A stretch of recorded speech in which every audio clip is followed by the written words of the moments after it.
you beautiful freaks, and happy New Year's. I'm your host, EJ Leeson, and with me today is the one and only Mr. Rory Calarasi. How are you, sir? Well, this is our third attempt to record this episode. We had some technical difficulties, but they've all been worked out. This episode has been a weird episode. It's been a terror train. It's been a terror train. It has. It really has.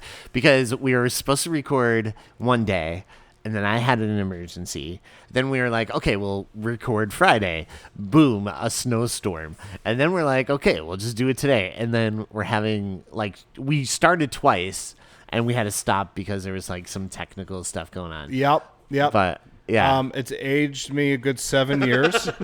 I came in here with a little bit of light in my eyes. And now all I want to do is throw chairs. Yeah, you came in like a young Henry Bowers and left like an old. But there's light at the end of the train tunnel. Right. I love how badly he aged in the miniseries. Yeah, he's like Henry terrible. Bowers looks so fucking cool in the original 1990s miniseries. Yeah. And you see him as an adult. And You're like, what? You That's know, the same guy? Ben got to grow up to be John Ritter. I know. Yeah. Fucking Bev grew up to be like Annette O'Toole. Yeah. You know? Yeah. And Henry Bowers. Yeah, and then Henry Bowers grew up to be like 90 years old than he should be. Yeah, it's crazy. 90 years older than she should be. I can't talk anymore. I just see files I'm supposed to delete. Dude, I can't believe it's New Year's Eve. Mm-hmm. And we're here to record this episode, which takes place on New Year's Eve. It's almost like we planned it. I feel like it seems kind of like serendipitous. It is. It's great that there's at least 4 movies that take place On on New Year's Eve in the horror genre. Yeah. But with us today is our special guest, Mr. Greg Caldwell. No stranger to the show. What's up, buddy? How's it going, guys? Good to be back. Great to have you back. Excited to be here. Yeah. Yeah. And cover Terror Train. Are you excited? Yeah, we'll get into that. Yeah. All right. We'll get into that. So what is a new movie? What are some new movies you watched recently? So, because it's Christmas, I watched a lot of the essential stuff, like the Home Alones, this and that. Right. I did watch the new Silent Night, Deadly Night with you guys in the theater, a big group of Rad. us went. Yeah. I thought it was good. I thought it would have benefited if it wasn't called Silent Night, Deadly Night, but I know why they did that, to get people in the theaters more to see it. Well, Yeah. one thing I'll ask you about that, because I actually really enjoy the fact that they took the basic elements of Silent Night, Deadly Night, but then they did their own thing with it. Which to me, I would rather, if you're going to remake a movie, not just do the Gus Van Sant Psycho, Right. and just do it beat for beat. I like the fact that they just took the essentials and made their own little thing out of it.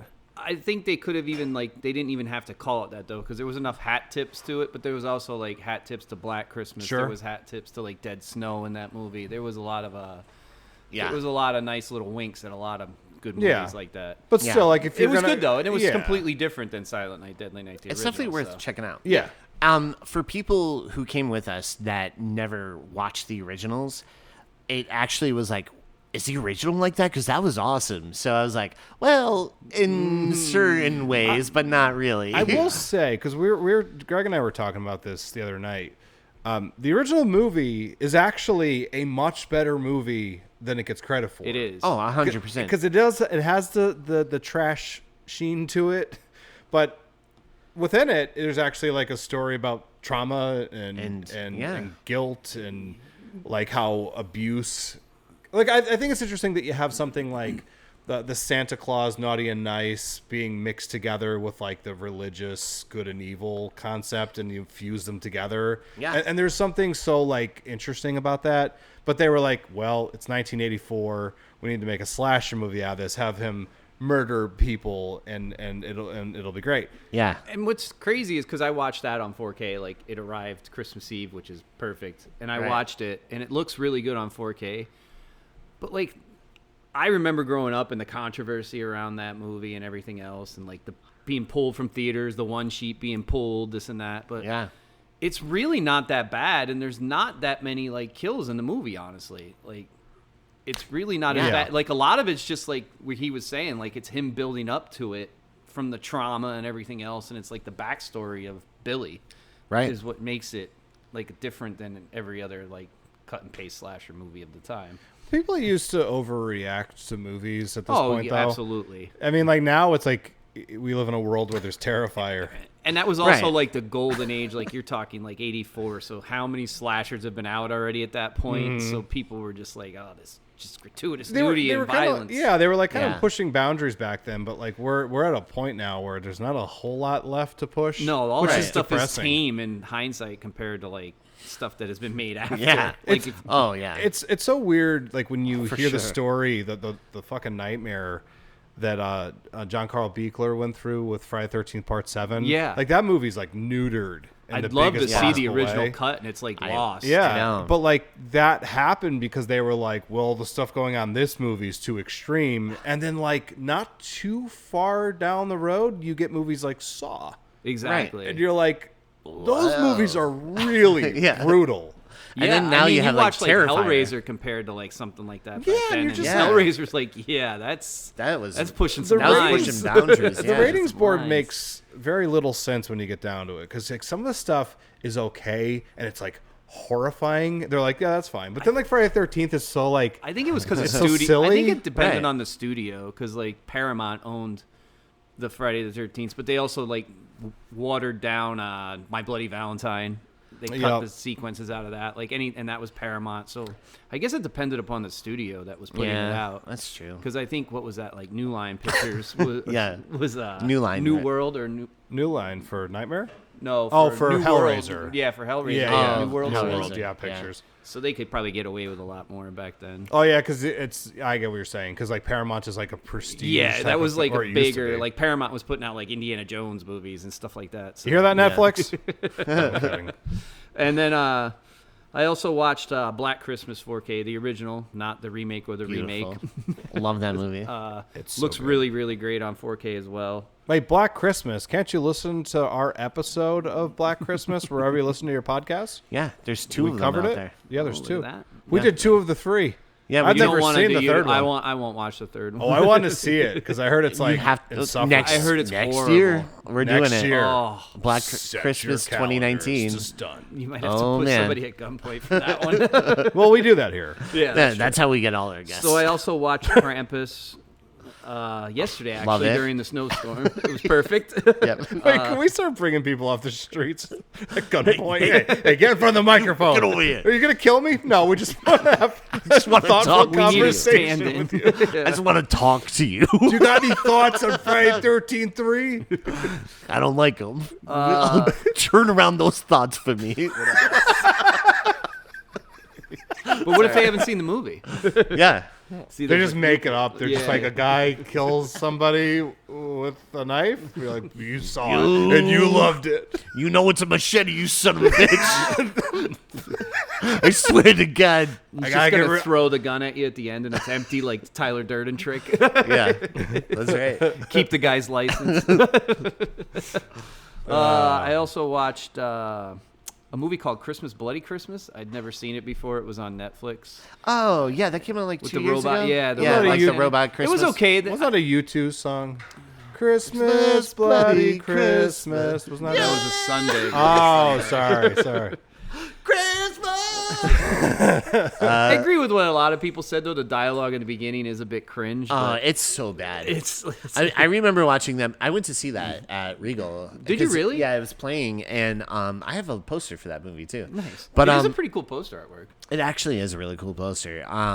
But yeah, I went to see it, and I'm like, man, this dialogue's bad. But the it's light, really I bad. thought like the setting and the lighting and everything. yeah, was the great. lighting like, it and the captured setting, Christmas, like awesome. perfectly. It was like it's like a Terminator. Yeah, very much kind so. of situation. I see. Yeah, No Sarah Connor though. and no time travel. So, time travel. so the guy who not like Terminator, I guess at all. But so the guy who passionately defended Halloween Resurrection is saying this movie's dialogue is really bad. It must be really, It's really really, bad. really bad. It's very, especially It's- like the first 15, 20 minutes. It's very cringe. yeah, I would say 40 minutes. Yeah. Well, when they stop talking, If no one talked in this movie, it'd be pretty it should good. have been Okay. a silent Yeah. film. What's it called? Christmas Bloody Christmas. I just wanted to It is hear you on say that Netflix again. right now. Yeah. Christmas, bloody And then Christmas. the two last things I really watched, like I watched like the other basic stuff. I watched Roof Man. I thought that was pretty good. I like That's not that. a real movie. It's not. Roof Man. It was a real guy, not a real movie. Hey, what are you doing up there? It's okay. I'm Roof Man. That'd be a great superhero. Maybe. He just helps Help you clean me. your gutters. Help me. This Fix your guy's robbing shingles me. for you. That's not what I do. I'm what a I Roof do. Man. Your chimney's looking a little rough up here. Thanks, Roof Man. Stay away from Roofy Man. I He's clean a gutters. different kind of guy. He's in jail. That was Bill Cosby. Oh no. Oh, no. And then I did finish watching the It Welcome to Derry series. Your thoughts on that? And I thought it was okay. Mm-hmm. I probably would never revisit it. I wasn't a huge fan of like the movies in 2017 and what was the other one, like 2018 it came out? 2019, 2019 maybe? Yeah. Yeah, it was okay. Yeah, Like, there was 2019. elements that I thought were really good in it. I feel like they overstuffed it with Stephen King references a little too much. Like So you don't need to do that. You didn't like anything about the new ones? The new movies? Are you thinking that maybe there's an SH missing from the title? yeah. Oh, no. I'm sorry. I get what you're doing. I'm doing I see a what Shit, thing. welcome to Derry. That would be a much better title. Shit, welcome Shit. to Derry. welcome to Derry. What's crazy though is I thought like those movies, the movies had like a lot of great people in it too, and I thought the casting was Bill great for Hader. the kids. Outstanding. Yeah, Yeah. Bill It's Hader's- just it that's all fell I need. short. I felt like Yeah, Jessica Chastain, James McAvoy, it's not Bill meant to be. Hader. It's not even meant to be in a compressed like 2-part movie. It's like a 1,200 something page book. So Yeah. It actually, weirdly enough, probably would have been better as a series. Yes. Because it is so long. it's so character like based too in the books. In the book, it's just, I'm literally one of 5 documented people who ever actually finished the book. I finished the book. Did you? Yes. And you're number 4. Yeah, dude, it's a very long book. There's certain things they certainly don't need to film in it. No, for sure. That but- that needs to be left out. Yeah, There's we a certain can- part. Or just kind of have them all like walk out smoking cigarettes or something. Just kind of like dodge that Just one. have an interlude. Yeah. Yeah. A real. With 2 elevator hours music, and then they later. all walk out with a fucking cigarette. Do that SpongeBob thing. 2 hours later. Yeah. No, I think it's hard to really properly tell that story, but whatever they. And I think I like the original miniseries because I like that time frame of like the 50s, and then they were adults in the 80s. I Yeah. feel like they were trying to strike on the 80s thing because of Stranger Things. I really Yeah. do. Yeah. Yeah. And I did finish the newer episodes of Stranger Things. Yes. Your didn't thoughts see on them yet. Oh, okay. Well, I They didn't see 'em yet. were, they're good. I'm don't say that. curious to see how that's gonna end. Like, yeah. I gotta feel like watch there's them a- tonight. A lot. there's a lot to wrap up. Yeah, that's what I would say. There's a Shut lot up! to Don't tell me anything. to wrap up. Shut your Tell me fucking mouth. everything. And anything else? No, that's about it for like the holiday stuff. I've been just basically catching up on the Christmas stuff. I did watch Silent Night, Deadly Night 2 also, but like that, Nice. that's in itself that movie. That's so good. Rory, how about you? I watched a bunch of really cool, weird stuff. Becca asked me if we could watch Silence of the Lambs, Oh my God. and I was like, yes, always Yes. yes. That's the answer. Always yes. you What own were the her Criterion thoughts now? on that? Oh, I mean, like, you know what her thoughts are. It is a great movie. Yeah, okay. I was no, like, she I was really curious if enjoyed you it. liked it or yeah, for sure. I Yeah. think that's like a masterpiece. That movie. Do you? Dude, it is. I do love Silence of the Lambs, but like, what are your guys' take? I don't think I've ever asked on Manhunter. Oh, I by like Michael Manhunter. Mann. Yeah. Are I you a like fan? Red Dragon as well. Yeah. Hannibal, I was not a fan of. The second Not one, not a fanable. I'm not a I wasn't fanable a of big fan Hannibal. of Hannibal either, and that's like a Ridley And Scott Hannibal movie. Rising, I did not like. I didn't. Oh, even I watch forgot that about one. that I one. didn't even watch that. Yeah, Yeah. I forgot. Yeah, I feel like the best. Obviously, Silence of the Lambs is like number one. Then I would say Manhunter or Red Dragon because they're kind of the same story. because it's like the stylized version of it with Michael Yeah. Mann's camera work. And And then what's his name plays the oh, Tooth Fairy. Oh, I can't think of his name. oh, yeah, he's an awesome actor. Yeah, he's Stanley in- Jacobson. He was Frankenstein in Monster Squad. Yeah, Why yeah, can't he's I think great. Of his name right now. And he was in Last Action Hero. He was in House Rick of the Rosenthal. Devil. He was in House of the Devil. Is that his name? Yeah, No, I can't think of his Adam Farley. No. I don't name. know. We don't care. Yeah. Well, anyways, but Yeah, we rewatched it. The movie's fantastic still. Everything you've ever heard about the movie in a positive light is true. I want to talk about that movie one day. Like we have Me to too. cover that. We talked. She actually asked me about that. She's like, "Would you ever cover that on the show?" I was like, "Yes." Yeah. Oh, Tom Noonan. Tom I Noonan. met him. Me I too. have like a couple Me too. autographs of his actually too. I like talked to him, but I didn't get his autograph. But yeah, I should have known that. Yeah. I got a Monster Squad in Last Action Hero one. Yeah. I don't remember what I got. I have a picture with him though. Yeah. He was True awesome story. in House of the Devil too. Like I Yeah, loved that his movie's awesome. performance He's in all that. over the place. Yeah. I saw Avatar: Fire and Ash. Yeah. You were in the theater. I know. I was there. 3 hours and change, eh, boys? Yeah. No, it's weird. Like I'm going to say this very carefully. This and we're excluding goddamn Piranha 2 from this whole Why that's equation. a masterpiece? What I'm are you just talking saying, about? as far as James Cameron's movies go, this is probably his worst film. But if this is your worst film, you're doing really, really well in that industry. Because it's like, it's hard because I don't know how you feel about this, but I feel like where the characters start is exactly where they end up by the end of this movie. Yeah. Like this, it's just sort of like nothing really changes or advances. It's just the same situation. But like, yeah, like I like the Avatar movies. I've really enjoyed watching them in a theater. I could not imagine watching them at home. Like they need to be on a screen in the 3D and like they look great. But as far as like Cameron movies go, they mean the least to me. But like I really enjoyed it. Like it's such a weird thing to say. Like I'm like, this is not his best film, but like I'm watching some of those sequences and I'm like, just having directed scenes before, I'm like, I would have had a nosebleed there. I would have passed out. I would have started screaming right there. I would have lost track of this whole fucking film. Yeah. But like, he's a brilliant technician, I would say. Yes. I believe you're selling Piranha 2 short. Yeah. I believe it needs. I believe it needs a revisit. I'm keeping it out of the equation because it's not a true Cameron movie. Some of the decision making in that movie is brilliant. You really need to see Lance Henriksen just jump out of a helicopter in midair. I'm not spitting on the movie. I mean, who doesn't want to see that? But it's as far as his movies go, like it's just definitely not. You know, like it's such a weird thing. Like it's an incredibly well-made film, but Right. I And just it looks don't have amazing. investment like you're saying in the Avatar movies as his other movies. So the weird thing is, I said this to Rory and like everybody after the movie. I was like, I always go in and I'm never pumped about seeing Avatar movies. I'm not like, oh yeah, it's coming out December and I can't wait to see this movie. I'm so psyched. I love all the Avatars. But I go in and I watch it. And I come out and I go, I really like those movies. Yeah. I don't know why. I'm the same way. It's like, I'm never that's like my feeling. I'm never counting down days. Right. I'm never like at home, like say like during the summer, like months out from when I saw the last one. Yeah. I'm never like, man, I got to rewatch Avatar. But then when I'm watching them, I'm like, these movies fucking rule. Yeah. And then like a dream, it's like you come out of it and it just starts drifting out of your head or something. Because it was a problem. Like I saw The Way of Water. Right. Like I think it was like the weekend it came out. And I'm like, this is really, really good.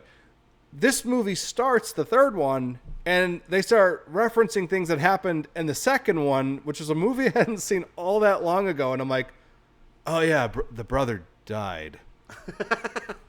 That seemed really important. That might have been important. I wonder, like, how big the fan base is for this, though. Like, are there that many hardcore fans out there, like, Check the counting box down office. days for it? I'd assume There so. are. Yeah, That's the crazy thing. because Like, I don't really know anybody, and like, I know quite a few people that are like, I can't wait till Avatar. No one talks about them, but they make like $1 billion to $2 billion.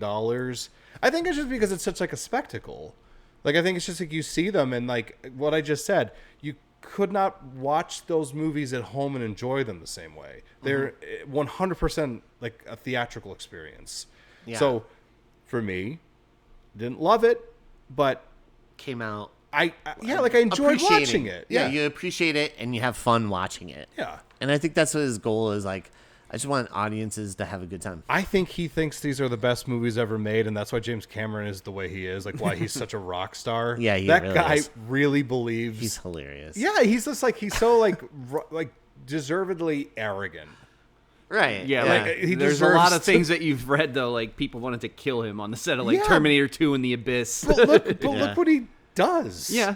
Like, Well, I mean, William Friedkin had that same kind of reputation too. And people are like, well, Oh, that yeah. was shit. Or Kubrick is another one. People give them crap for it, but look at the movies they produce versus the people who are, not as passionate, Yeah. I'll say. Yeah. But no, I think Cameron makes great films, and he's always pushing the envelope, and good on him. I watched for the first time, and I'm so goddamn surprised it took me this long in my life to see this movie, The Quick and the Dead. Oh my God! This is the first time you watched it, First time. Which is dude. crazy, right? How awesome is that movie? Okay, here's the funny thing. This movie starts, and I see Sharon Stone, and she starts talking, and I'm like, oh no, I hope this isn't one of those movies where she's just doing like a Clint Eastwood, where she just says like, drink, we're gonna battle, just be like kind of like a stoic badass type thing. And no, this movie's amazing. And It's so good. Fucking Sam Raimi. I know, man. His camera work in this movie is like the best thing ever. It's like, because like Westerns have like a style, right? For the most part, they're filmed in a specific kind of way. Those wild angles that he has, Yeah. like the creativity and all of his shots, Ace, the ace thing, that cast too. The cast Yeah, is the cast insane. is huge. Tobin Bell's in the Did I movie, get him? Like Leonardo DiCaprio? who's Oh my amazing. God. Gene Hackman. Gene Hackman's in it. Lance Henriksen, Keith David, Keith David, Sharon Stone, Russell Crowe. Russell Crowe's wonderful in it. is amazing in it. See, what I loved about Sharon Stone is that again, she starts off and you're like, oh, okay, are we doing like a Sergio Leone type of nod? But she's so wonderful in it. Like when the movie starts progressing and that humanity starts coming through, like that scene when she's in the cemetery looking for like her father's grave. Yeah. And she just basically like breaks down and she's like, kind of like, I have to do this, but I don't want to die. I'm like, that's like really powerful stuff. Yeah. It's Sam so Raimi. good. And what a cool concept. I think just having all the best gunfighters in the world kind of come, there to compete. Yeah, And- it's almost like did you ever see Winchester 73? No. It's kind of got like a little bit of that going on. Yeah. Little High Noon in there. I love High Noon. A little man with no name too. Yeah, there's a lot of Yeah. like a lot of a little fistful bit. of dollars. Yeah. In it. I read a review from Roger Ebert, and he was like, the people who made this movie very clearly are big fans of Westerns, have seen all these movies. Yeah. And it's true. Like, it's just like almost like a crash course in Westerns. But it's like really fun. Dude, I love that movie. Me so too. much. It really shot up to the top of my list of Westerns I really enjoy. And all hail Sam Raimi at this point. What a great title too, The Quick and the Dead. Oh, it's so good. Yeah. Just a cool concept. Like overall, I love the concept. I love how the town tries to hire someone and he finds out about it. Gene Hackman is prime villain. Like he's so good in this Yeah, movie. That was Proper right son around the of a bitch. time of like, I believe he also played like the villain in Unforgiven, and like, Yeah, he he's was, a son yeah. of a bitch in the Unforgiven. in '94, I Yeah. think that was. Yeah. Yeah, But- he's wonderful. Everybody in that movie kills it. And DiCaprio just I loved him. He's another one. He has like a Timmy Chalamet thing in that movie. a little bit. Because he just is so like, man, this kid's he's going places. More on him later. I know this is that time of year where people start feeling the seasonal depression. So I thought, why not jump back into Ingmar Bergman? Oh, that's what a great way to get out of depression. Yeah. Oh boy. Or sink further into it. I watched a couple of his movies because I'm now 27 movies deep into his filmography. I'm not even kidding. 27 deep, and I still have ways to go.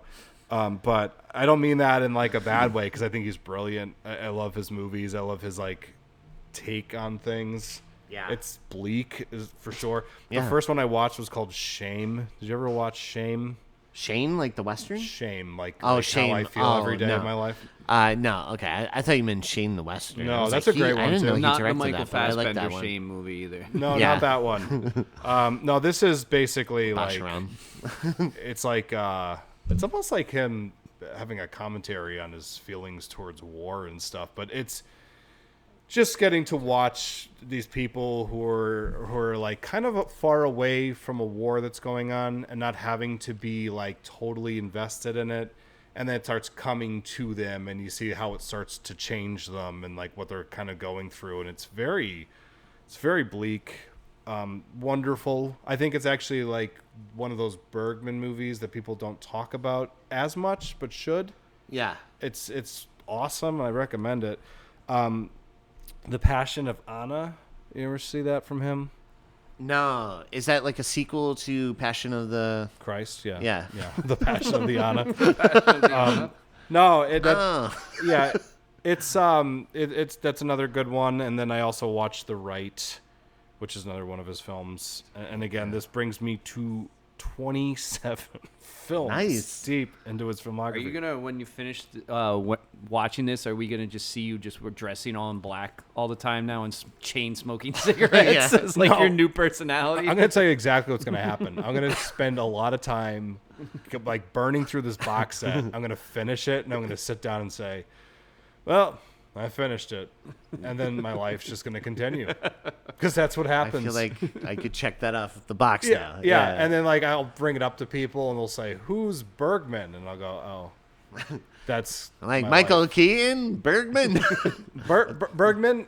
No, never mind. That's Birdman. That was Yeah. Birdman. That's Birdman. I've seen so many goddamn movies in my life that I'm like, this is the greatest thing ever. And you try to talk about it with people, and they're like, oh, what the fuck you're talking about? And you're Yeah. like, oh. That's why- my whole life, Yeah. actually. Yeah. That's why it's important for people like us all to hang out and just talk about movies. Yeah. It's very true. Yeah. So here's a shocker for you, EJ and Greg. I watched every episode of Welcome to Derry. Oh, you watched that too? I did. I didn't know you finished it. I did. I wanted to drop that on you because you know me and TV are not Yeah. always. I So- randomly decided I was going to just watch the first episode and just see if it annoyed me. And the first episode's kind of metal, like the way it ends. I was like, yeah, like this is all right. Yeah. But I'm gonna tell you my big problem with the show. So like Where is this? the show Fire away. the show starts, and just like the movies, I'm like, wonderful kid actors just everywhere. They pick, Right. and all the movies and the show, they cast well, right? They do. But this thing happens where they start introducing like this military plot, and I said to myself, this is going to be that element of the show that I'm going to look back on when thinking of the show and say, that shouldn't have been there. Because it is a dud. It sucks. It's such a What I it's was such a gonna say- bad like reasoning behind it. Like, Was that supposed to be the guys from The Mist? Is that like the same group Like of the soldiers? company, It like the could black be. company or They whatever. were dressed like them. Yeah. So here's my thoughts on it. What works for it, Pennywise, the original miniseries, in the books, it's such a small town, mythical kind of monster, Yeah. right? Yeah. Like adults don't Confined really to that believe in area, it, yeah. and it's like, and so it's like more of a kid's story. Yeah. And so even when the adults come back, they're like, did that really happen to us? Like, we totally forgot about it. But it kind of unlocks as they hear start. Mike Yeah, they're getting the like call. back. Yeah. Yeah. So, like, introducing all these adults that know about it and the whole town knows about it, you're like, oh, I Yeah. don't like There was a this. billion turtle references Yeah. too towards the book, but They like were nothing. throwing that at yeah, you they were in the show. they were like beating you over. Which the I'm head fine with. with. The I turtle. like turtles. But The opening credits are I'll say this. The opening credits are the best part of the show. And I like what a rave review. Yeah. I did like the black spot. I did like the black spot episode. Well, we'll talk about that in a Okay. second. No, I'll say this. Like, I agree with you 100%. There's something about these kids being tormented by something and nobody would ever believe them. Right. So they all have to kind of go into the sewers. It takes something away from the story or the fear when you have the army in the sewer. I just felt like they shouldn't have been there. No. But then you get into I give them. I do like the reveal too, like Sure. of Pennywise in the sewer. Like Yeah, that reveal is great. that was a good reveal. I give them all the credit in the world for essentially not just like from episode 1 having Pennywise be there. I liked all the little like horror sequences leading up to his reveal. I thought some of them were really effective. CG looks like shit, but I don't care about that stuff as much as other people do. Like Ronnie's mother birth scene thing. But you guys all Awesome. read the book too, so like you know that like he took different forms. Yeah. It wasn't always Pennywise. Right. And that's what made it work for me because Yeah. I feel like there was a way to make that show that would have been horribly annoying, which would have been like Pennywise in every Just scene. crammed in your face. Which is one of my problems with the finale, but we'll get to that point. I felt like the army stuff really brought it down. It reminded me. Did you ever watch the show Bates Motel? So I didn't. I couldn't get into it. Yeah, I couldn't either. So I like, just wasn't. Yeah. Bates Motel's this thing where you have Freddie Highmore and Vera Farmiga. Yeah. And they are so fun to watch. Like, they are brilliant on the show. So when you're with them, you're like real into it. But then they introduce like, Norman's got an older brother. What's going on with him? And he's involved with the drug community. And they're selling pot. That's hardcore. Was then though the Devil's Lettuce. No. But this is modern day. Oh, that's Did they right. get- Yeah, it was That's like a why I think I modern-day couldn't get into it telling. because it was modern. I'm like, I remember saying, I'm like, fucking pot? Like, have it be like heroin or something. Like, I'm like, who cares? But, my whole thing with the show was that it was like whenever they would cut to the older brother stuff, I would deflate. And that's what would happen with Welcome to Derry, where like whenever it was like the army stuff, even they had James Remar and they couldn't use him correctly. Yeah, that's but like, true. Although he's wonderful in the show. No, He's got a warmth to him sometimes that I really appreciate, where you're like, I trust him. And then you're like, it turns out you have the dumbest plan ever.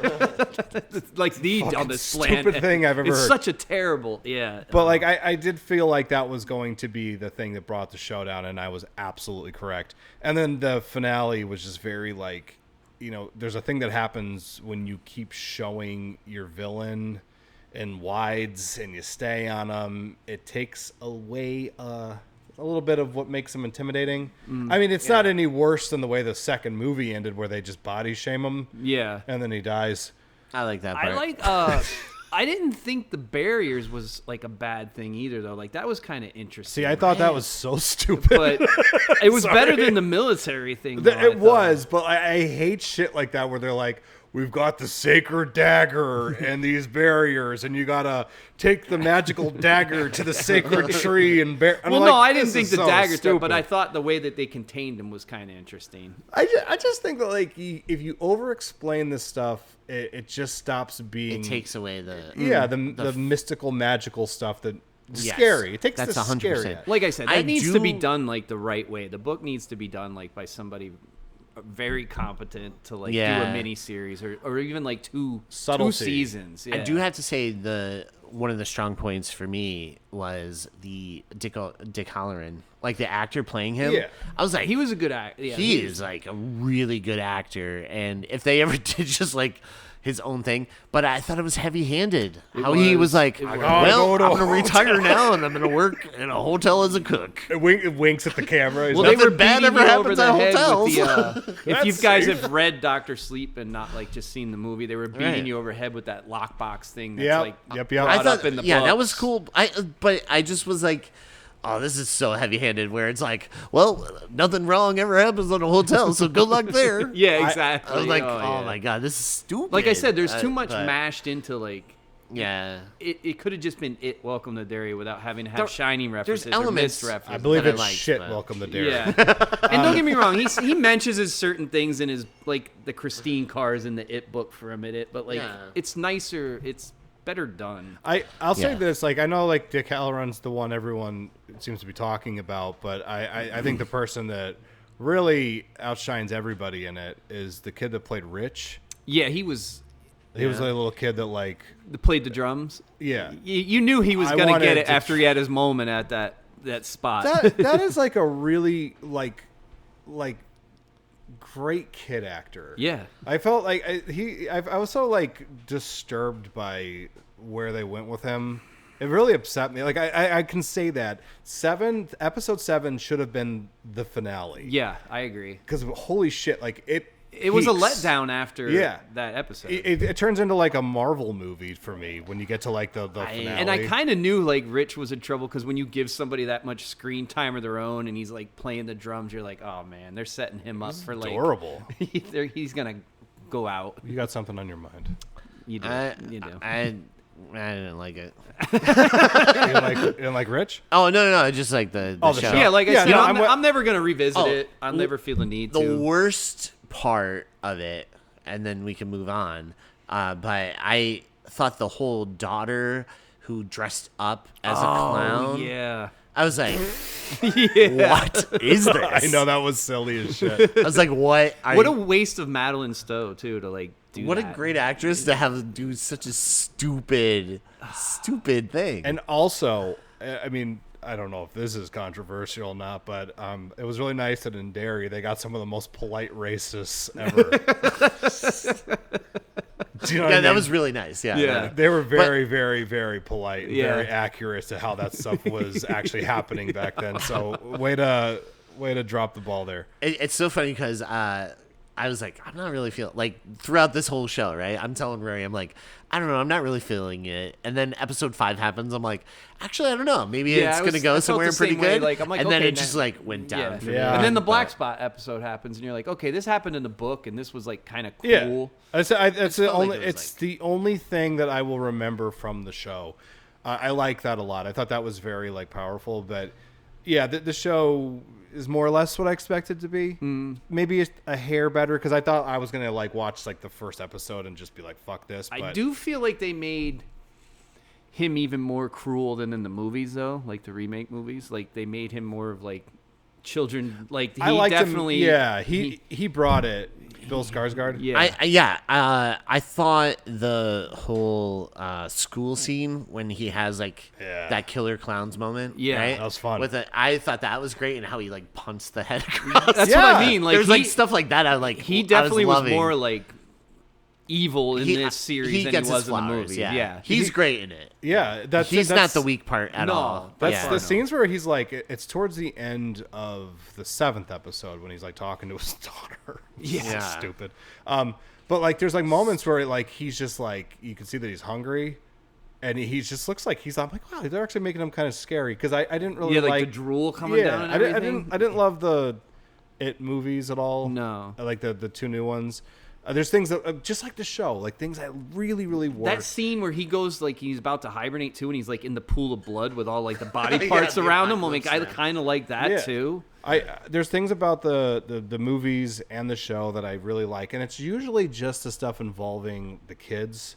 I like that whole like I don't know. It's just like something that's been around my whole life. Stories about kids who are like, no one believes us. What are we gonna do? It's like, well, we're gonna band together, and together we're stronger. And I love even like. And they really do a good job with this in the TV movie, like when they're just sort of like, well, how do we battle this thing? And it's like, well, we have to believe that like silver can hurt it. And it's like a child whimsical thing about it. So like, the show, it's fine. I can't wait to see Pennywise traveling through time. If you think I'm making a joke, well, the writers did it first. I was let down. Yeah, because there was like that whole reference of like, oh, so this isn't linear either, because he's like, the girl with the eye patch is talking about how Marge. Richie's her. Hey, don't ruin it for me. It's okay. Yeah. Hey, Bill Hader is in the second movie, and he's also on the show that I'm watching again called Barry, which is much better than Derry. Barry is better than Derry. Yes. Last couple of things real quick. I saw Marty Supreme on Christmas Day. It is absolutely the best made film of the year for this guy. Yes. Life of Chuck is like the movie that I think hit me in the way I needed it to this year, because it's very much like another movie I'm going to talk about in just 2 seconds. It's a Wonderful Life. Yeah. It's got that kind of a thing to it, and I need movies like that now because the world's turned into a very dark place. I don't think I've been to the movies on Christmas Day since Django. Like when Django came out on Christmas Day. I used to go all the time. Yeah. But yeah, Marty Supreme, I just think like the score in it definitely like drives the movie in a nice way, makes it very intense. the editing, the acting. It's just one of those movies like right across the board just crushes it. Yeah. I looked that up after you like talked about it because I kind of wanted to see what people like users were saying on IMDb. It seems very love-hate. Like it's either very highly rated or very poorly rated. Oh, you mean it's 2025? Yeah. Everyone's like, yeah. There's nobody that's like, oh, okay, it was like in the middle. It's like it's either loved it or hated it. I think I'm going to trust my own thoughts. Well, yeah, I'm going to watch it on my own. I'm just saying it's like. Yeah, I know what you mean. Like everybody's.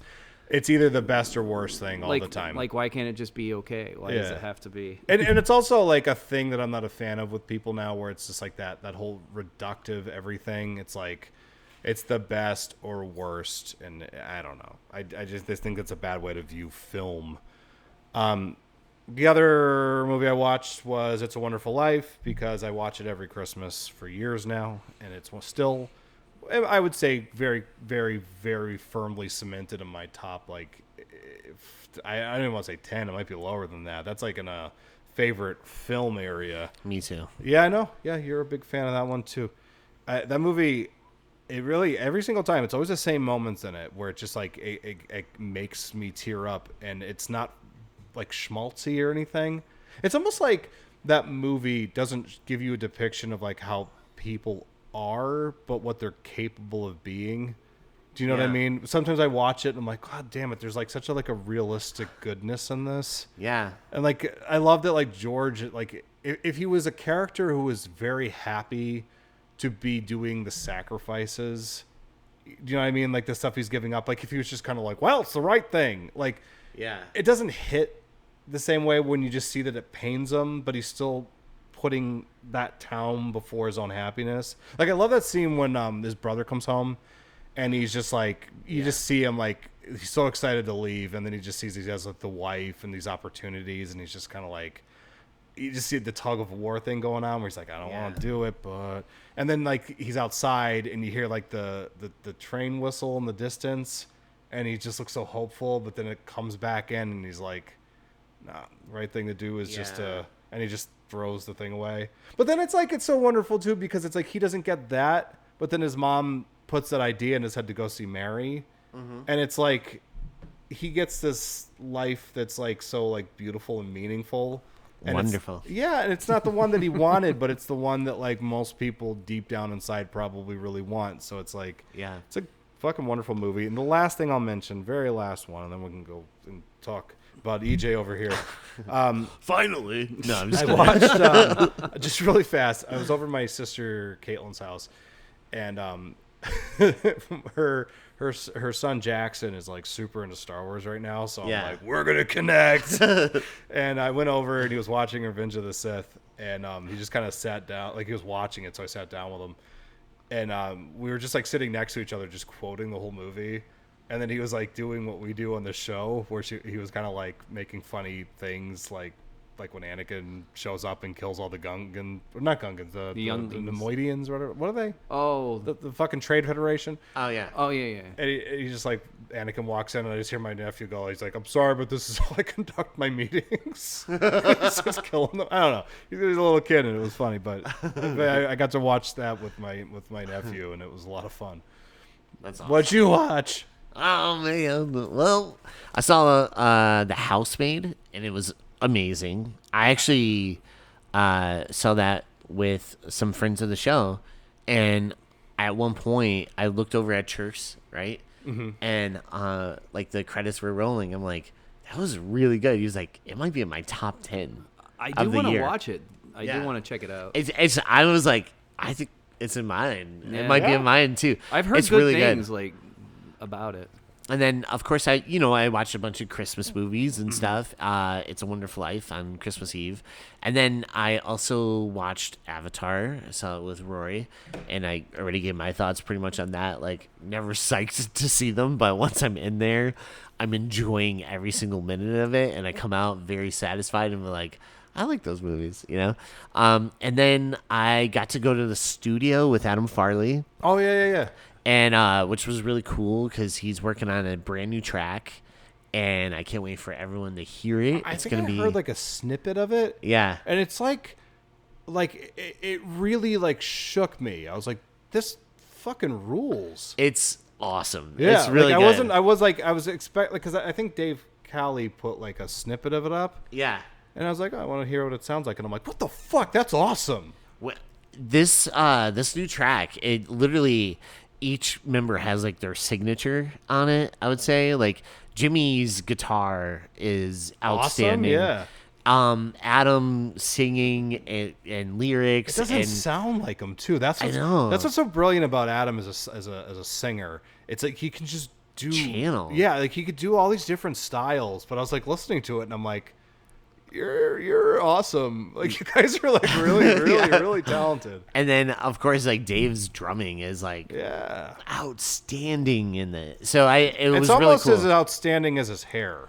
Yes, Dave Kelly does have like the some best of the best dude hair. hair. Yeah, he had. He's just like, his hair. Yeah. He looks smells great. He looks like a guy that like walked that would have been like living in like the 50s or something. Oh yeah, yeah. He has like that like slick hair. Like I would cast him as like. He wants to come on the show really bad. He's like, "What the fuck? You guys never asked me." I'm like, "Oh no, we want you to come on." Yeah, so I love that Dave. I've known Dave forever. Yeah, I've known Dave since I was a teenager. I know, that's crazy. And I didn't even know him and Matt Rinaldi also knew each other back in the day, which I was like, "This is crazy. What a small world." This is funny that we're like we all I don't know reconnected or like just knew each other. Different points. Yeah. But one of the coolest parts of that studio, like I went and I didn't know like the song, and it turned out it was a song that Adam and I did it as a boy band, right? That's awesome. And so it was a complete surprise. So first I was like, holy shit, like this is cool. Then Vince came because Vince has been dying to go.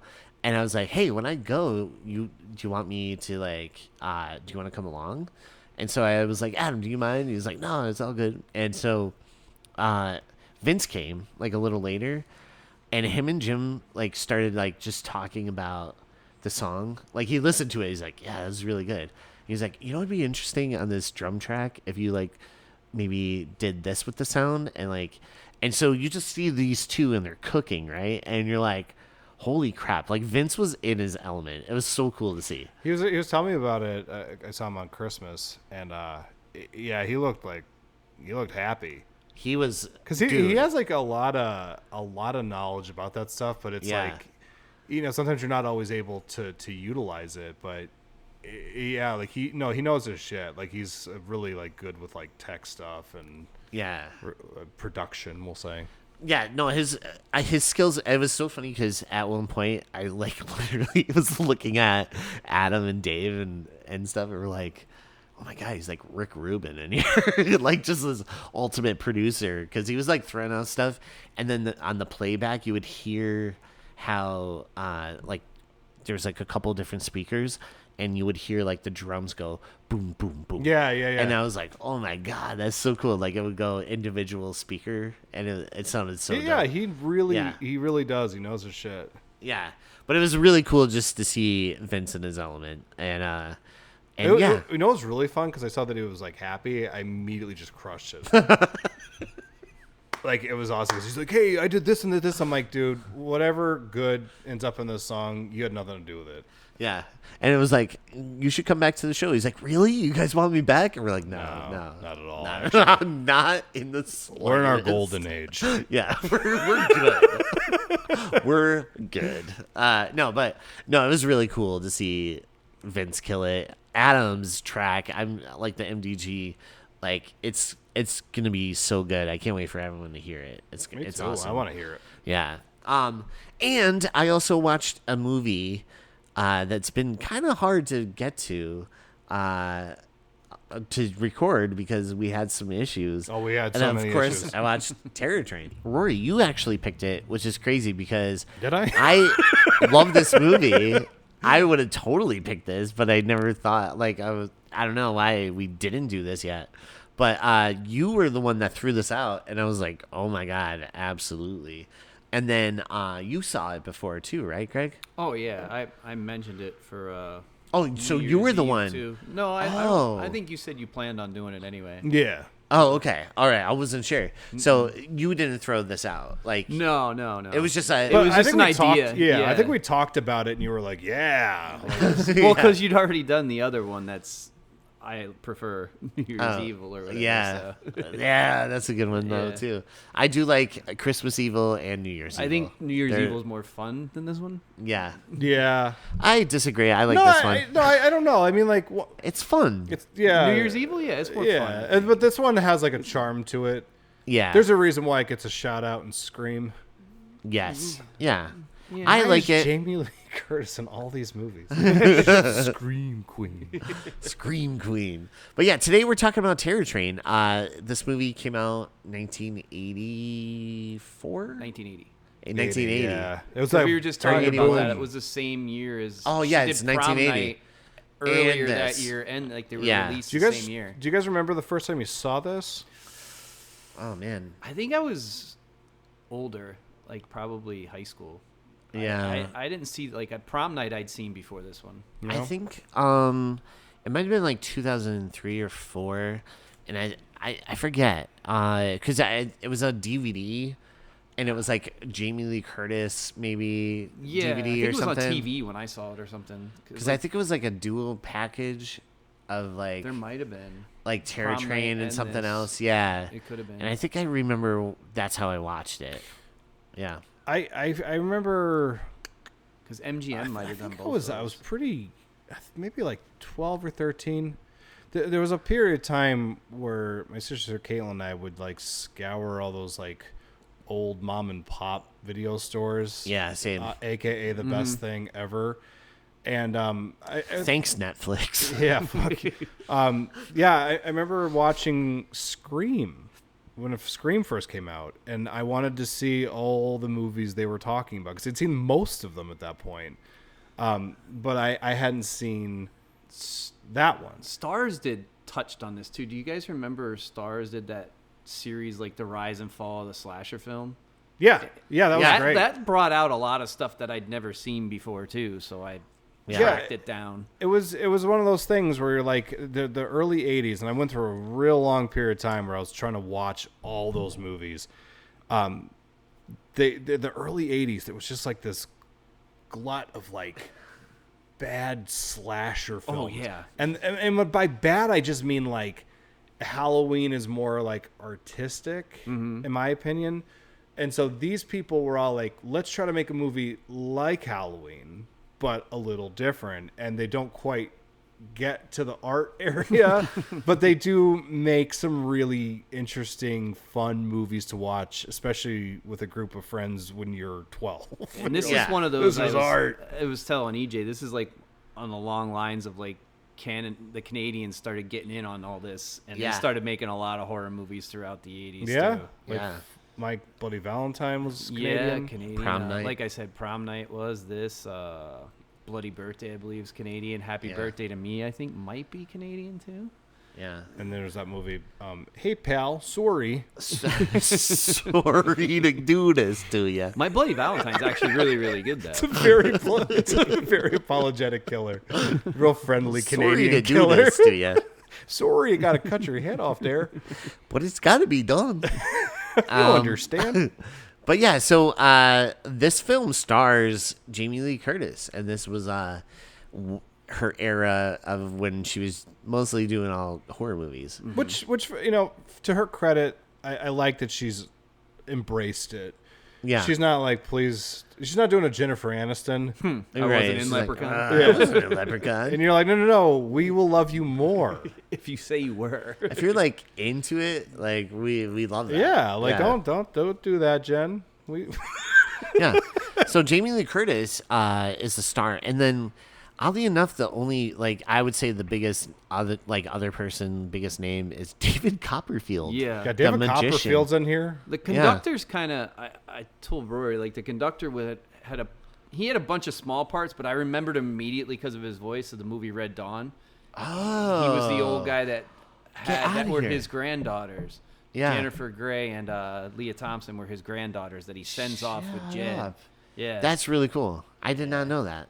But yeah, so Yeah, so I would say like the biggest names that you would definitely recognize are David Copperfield, the famous magician, and of course Jamie Lee. He was huge in the 80s. I remember like being a kid at like my grandma's. He'd have like Saturday night specials on and stuff. Like I remember it was like an event. He was like when he that was would before happen. David Blaine and the Mind Freak. Chris Angel. Like, in this movie, he looks like it's like a young Neil Diamond meets a Beatle. He has a huge collar out, like that butterfly collar shirt or something.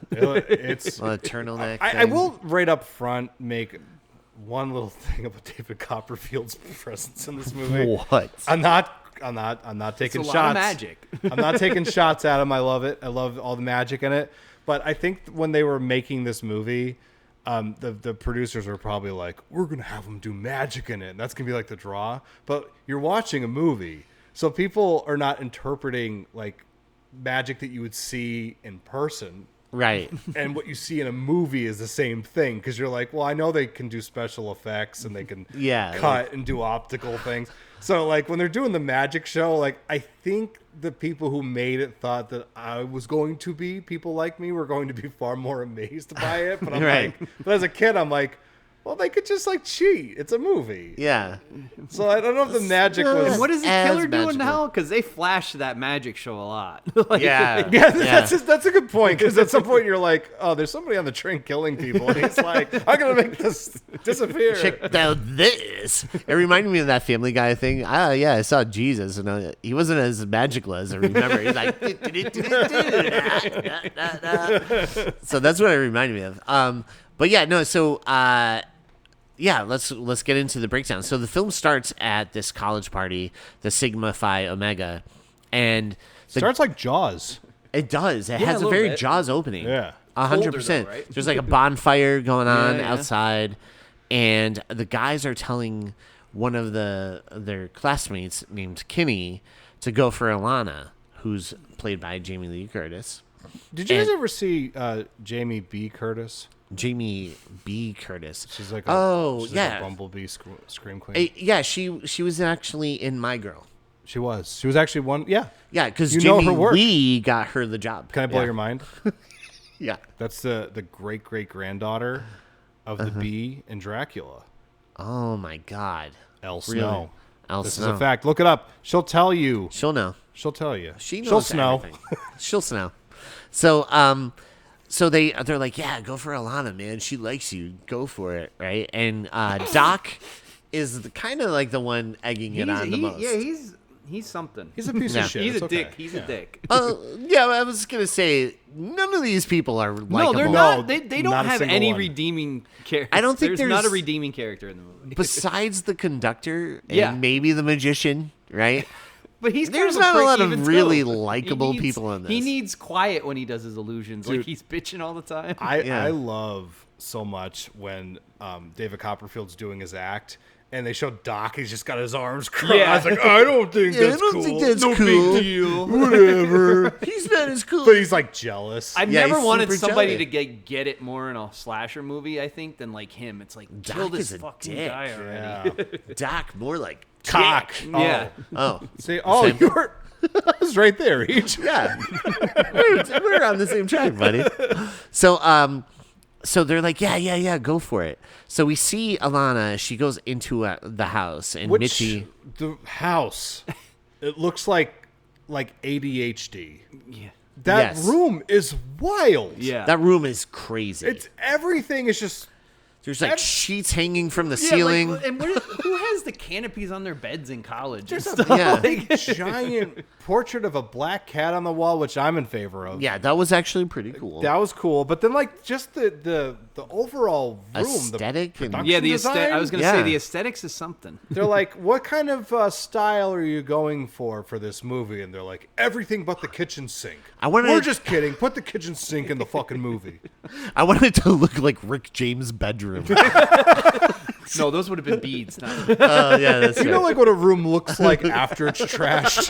That's what we're looking what- for. That's what we're looking definitely, yeah. Wasn't it like dim lit too? Like Yeah. everywhere, there was no good lighting. It was like candlelit. And you're like, whoa. It's very sensual. Yeah.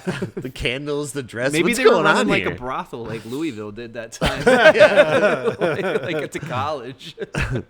So we see Alana and the friend go upstairs, and they're waiting for Kinney. And Alana slips behind the bed, right? And you see that there's something laying in the bed, but we're not really sure. And so Kinney goes in, and he lays in the bed. And He's wearing like ladies' undergarments. Yeah, Was I wrong with that? Because his undies were a little like. No, he was going for the Ripley underwear. That was the that was a time period where everyone was going for the Ripleys. That's acceptable. So he gets in the bed, right? He strips down, gets in bed, and Alana's like, "Kiss me, kiss me," and so he goes in for a kiss, and when he like actually sees it, the thing in the bed with him is a cadaver because they're all med students. That's true, because like Doc pulled that joke earlier. I think I wrote like he goes to handshake somebody, right? And then like it's like an actual hand. It's a real It's like a real hand. It's such a weird joke. Doc is like fucked up. Like it's like that's not funny, dude. That's not funny. Real dark. Dark. Yeah. Shake hands with a dead man's hand. So Kinney kisses the thing, right? And then he's like, oh. He does the twirl around and gets Yeah. It's caught in up like in this. slow motion. He Yeah. sounds like he's turning into a werewolf. He's turning He around gets and like caught getting up caught in into that canopy over the Yeah. bed. It's like ridiculous. He's getting caught up in the canopy, and He's he's just spinning twirling, himself. like you said. It's twirly whirly. Yeah, like a twirly whirly, like a Mike Tyson villain, Well, I said it's like a it's final boss. like a final boss. Like he got. It's like this is your weakness. If you kiss him, he just goes crazy. Yeah, he's like, whoa! Now hit him now. I don't know how to deal with my feelings. He was like the X-Men arcade game when you would beat up Magneto. He's like, oh! Who was the one that spun in Punch Out? The Great Tiger. Yeah. He'd spin He around. just spun out. And then, so it was all a prank. And as she sees this, all the people like run in and they're like, ah, ha, ha, ha. And he's just freaking out. And then we cut to the title credits. Awesome score, by the way. I do love the score, especially for the credits. And then we jump to 3 years later. Why 3? Because they were freshmen, I believe, right?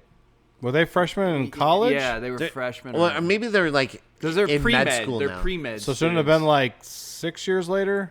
Well, how long is pre-med? How long is wasn't medical sure. school? I thought I have no idea. I don't know. I think like they go But- to regular school then med school, right? I don't know. Yeah, I don't know. The timeline. Because it sounds like, well, I mean, it sort of sounds like they're like wrapping up school. Right? They never. None Right. of them one are guy saying said- like, You know "Oh, what? I'm going to John Hopkins" or anything Yeah, like that. I don't For our know. listeners, hit us in the titties and let us know Does down in the Canada comments. do their university different? Like, Yeah, I don't know. The three of us will never step foot in a medical medical school. school. No. So you're gonna have to tell us, Unless I Mansplain us. donate my body to science. which I think you should. Yeah, I'm going to. So a bunch of the we cut to 3 years later, and a bunch of those same people behind the prank: Doc, Alina, Ed, Jackson, Mickey, Mo. Yeah, I didn't know they had Mitchie, names. Mitchie. Yeah, they're all going to this dress costume party. I watched this movie for years, right? And I always thought it was a Halloween party. Okay, so you're correct because it's the weirdest thing. They're dressed for Halloween and graduating on New Year's. Right. Okay. Yeah. But I'll one up this. This wouldn't be Jamie Lee's first time on a train in New Year's because she also is on a train in New Year's in Trading Places. Yeah. And they're dressed up in that movie too because James Yeah, there's a Belushi's gorilla. dressed up as a gorilla. They So should have called- I don't know why there's a costume party on New Year's Eve. Maybe that was a thing. Maybe that was a thing back in the Back day. in the like, day? hey, come to our costume New Year's Eve party on a train. Yeah. They should have called the movie Training Spaces. Wear your choo-choo costumes and let's go. Yeah, it's just like a weird choice, I guess, because it's like, hey, it's New Year's Eve. Let's treat it like a Halloween party. Yeah. But we can only like wear legally cleared costumes. Yeah. And then like some people are dressed up Yes. fully and then other people aren't. Like, yeah, like some people are like half-assing it, right? Yeah, But then like some absolutely. people are Some all people. in. Some I mean, Well, there's one guy dressed like a Gorn, but like, yeah, it's Yeah. it's very there's one guy dressed like a Gorn, but like, it's Yeah. very Yeah, it's like it's a jacket, isn't that's it? Jackson. Yeah. that rocks. Yeah. We'll He get looks more on cool. him. I thought that was the Gorn too, but we'll get on that later. Yeah. So we also see that there's a magician, of course, played by David Copperfield. Kind of a stretch for this guy, but he is part of the entertainment that night for the train. David Copperfield's like, watch my film career disappear. Because he doesn't really do a lot of movies after No, this, right? I think this is the only movie. No, I think might be the only one. Like I Yeah, said, he so was that was doing a- real TV specials later in life. So Yeah. that was my cheap shot at David Copperfield, man. who I'm very impressed with. He is great in this. Yeah. As far as he's dark, actually not a bad actor. no, he's pretty The good. weird thing is, he's like not bad in this movie. Yeah, No. for a dark sorcerer, he's great. Yeah. Yeah. just For saying. for a magician, he's playing a magician pretty good. Yeah, he's doing a good job doing what he does every I was day. waiting for Michael Caine to explain the turn. He Oh yeah. shows up. And that is the prestige. There's no saw- way he did that without a double. Hey, it's double Because it was a double. the size of a tangerine. So the train conductor chats with his coworkers, his coworker Maggie, and she's this lady that's like in the office. He's like, "Yep, doing another party on the train thing. Goddamn, there's no phone on the train." And you're like, "Oh, okay. Well, thanks." Which this for is an that. old. Yeah. This is an old like choo-choo train. This And, is like yeah, Classic choo-choo. yeah. and he's kind of like John Milner from American Graffiti. He's like, I think the train is going to be part of the past. You know, like he's really like, oh yeah, he, he's seeing the sunset. he does. He has like On a trains. Winnebago business on the Yeah, side. yeah. He's like, "Oh, He's like, you well- wait till they start selling." Yeah, he's like, yep, the sun is setting on this business once and, And for then there's all. the positive guy that like must shovel the coal in, and he's like, "I think you're wrong." He's like, Charlie, you shut up, Charlie. So the last few kids heard on the train, or are getting onto the train, boarding the train. The one dressed up as Groucho Marx named Ed yeah, Okay, so like the Groucho Marx Groucho mask- Marx. doesn't even look yeah. like Groucho Marx. Yeah, No. and it doesn't really like age particularly well, because you're just like at the time they're like, oh, he's wearing a Groucho mask. Today, people are like, why does he have that weird mask on? yeah. Who Why does is he look that? like Orville Redenbacher? Like what? Why does he look like a 70s porn star? Yeah, it's It's weird. almost like the disguise of like the mask back in the day with the nose on it. and Yeah, the yeah, yeah. mustache. Like Yeah. you put the glasses on and it's got For the nose sure. and mustache. yeah. Yeah, it's a But weird it's like choice. gray. It kind of It's has like like, a Mark clear- like clear too, Twain right? thing Yeah. going on. Yeah. Twain. Why are you dressed as Mark Twain? I'm not Mark Twain. I'm Groucho. He was Marx. being a real prankster throughout the whole time. Oh though. yeah, Like, Ed was a Ed prankster. was something. But we see that he is walking towards the train and like, oh, you're so funny, Ed. And he has a sword impaled, like he was impaled by a sword. And they thought it was another Like, joke. oh, it's another one of his jokes. Look at him choking up his own blood. What a prankster. Yeah, There's it's, a lot of sword. there's a lot of sword shit in this. Yeah, And a lot of swordsmanship. so we see that he's like stabbed. They jump onto the train and leave him there, and he dies Underneath the track yeah. too, Yeah, like and he- to add he insult falls to injury. right he onto- he gets run over too. right on the train tracks. could have landed anywhere. Not like in the middle, but like right on the rail. And you're like, oh, that, and right by one of the wheels too, Yeah. right? And you're just like, that does not look good. I do At like all. right before they leave how the one guy does like a toast. He's like to 4 really great years. Yeah, I think that's Doc, right? Was that Doc? Yeah. Yeah. And I'm just like, as soon as he said that in my head, I'm like, man, See, I how certainly long- hope that See, nobody there's that murders timeline any again. of us. 4 really great years, and it's 3 years later. So, like, was that the end of their freshman year or something? I don't know. It seems like they were in school for a long time. Well, you would be if you're a med student. If you're in med Right. school, it should have been more than 4 years. Maybe they went but to like, like. pre-med, I think is like maybe 4. Did they state that it was pre-med? I think so. Oh, 'Cause what are maybe you gonna- pre-med was well, with 'cause- Kinney, Because and now they're in med Yeah, school. because now they're going to go to med school after. Because they're Oh, like, maybe what are you that's going it. to do Is when that we what get it to med is? school? yeah. Hey, I think we're I don't talking know. way too much about this. Okay. Yeah, I'm let's just go. trying to get the timeline. Like I said, hit us in the tennis and let us know if we're right. So Alana chats with her friends about how they're going to miss each other after graduation, which is her friend Mitchie. And you're like, oh, that's a sweet moment. But as the movie progresses, all these people suck. They're terrible people. They're fucking all Scumbags. terrible. Yeah, they're Yeah. all. Even Jamie Lee's like, And Jesus, scumbag. So, too. yeah, Alana dates Mo, and Mitchie dates Doc. Yeah. But I don't know what their relationship is because she's like ready to hook up with any guy like walking down. I believe they're in an open relationship. Yeah, I I guess feel like so. everybody's. I feel like it's I all feel an like open everyone's in an open Well, Eduardo relationship. did say, "Let's play charades." What did he say? My secret word is orgy. Before Yeah. they're getting on the plane, the So- train. You know, it's interesting. Like with Jamie Lee Curtis, like she is supposed to be like the final survivor girl. girl, right? Yeah. The But- likable one. Yeah. She kind of felt bad about She what she kind did. of felt bad. I think what it is that they're like, we don't have to write her in a way that's likable. You're just gonna like her because she's Jamie Lee Curtis. Right. Do you know what I Yeah. mean? Because like she's only the hero in this. You register her as the hero because she's Jamie Lee Curtis. I feel like if a different actress played that same role, you'd be like, oh, I hope she fucking dies. she dies person- now. Oh Yeah. my She's like- god. Yeah. Mainly responsible for this. Yeah, and she doesn't. And she doesn't take any guilt on it. No. She had the biggest hand in this prank. And She she's caused acting like she caused the spin out. she's Yeah. supposed to be like your hero, and all she had to say was, "No, I don't want to do that to that guy." Yeah. But she chose not to. No, she did it.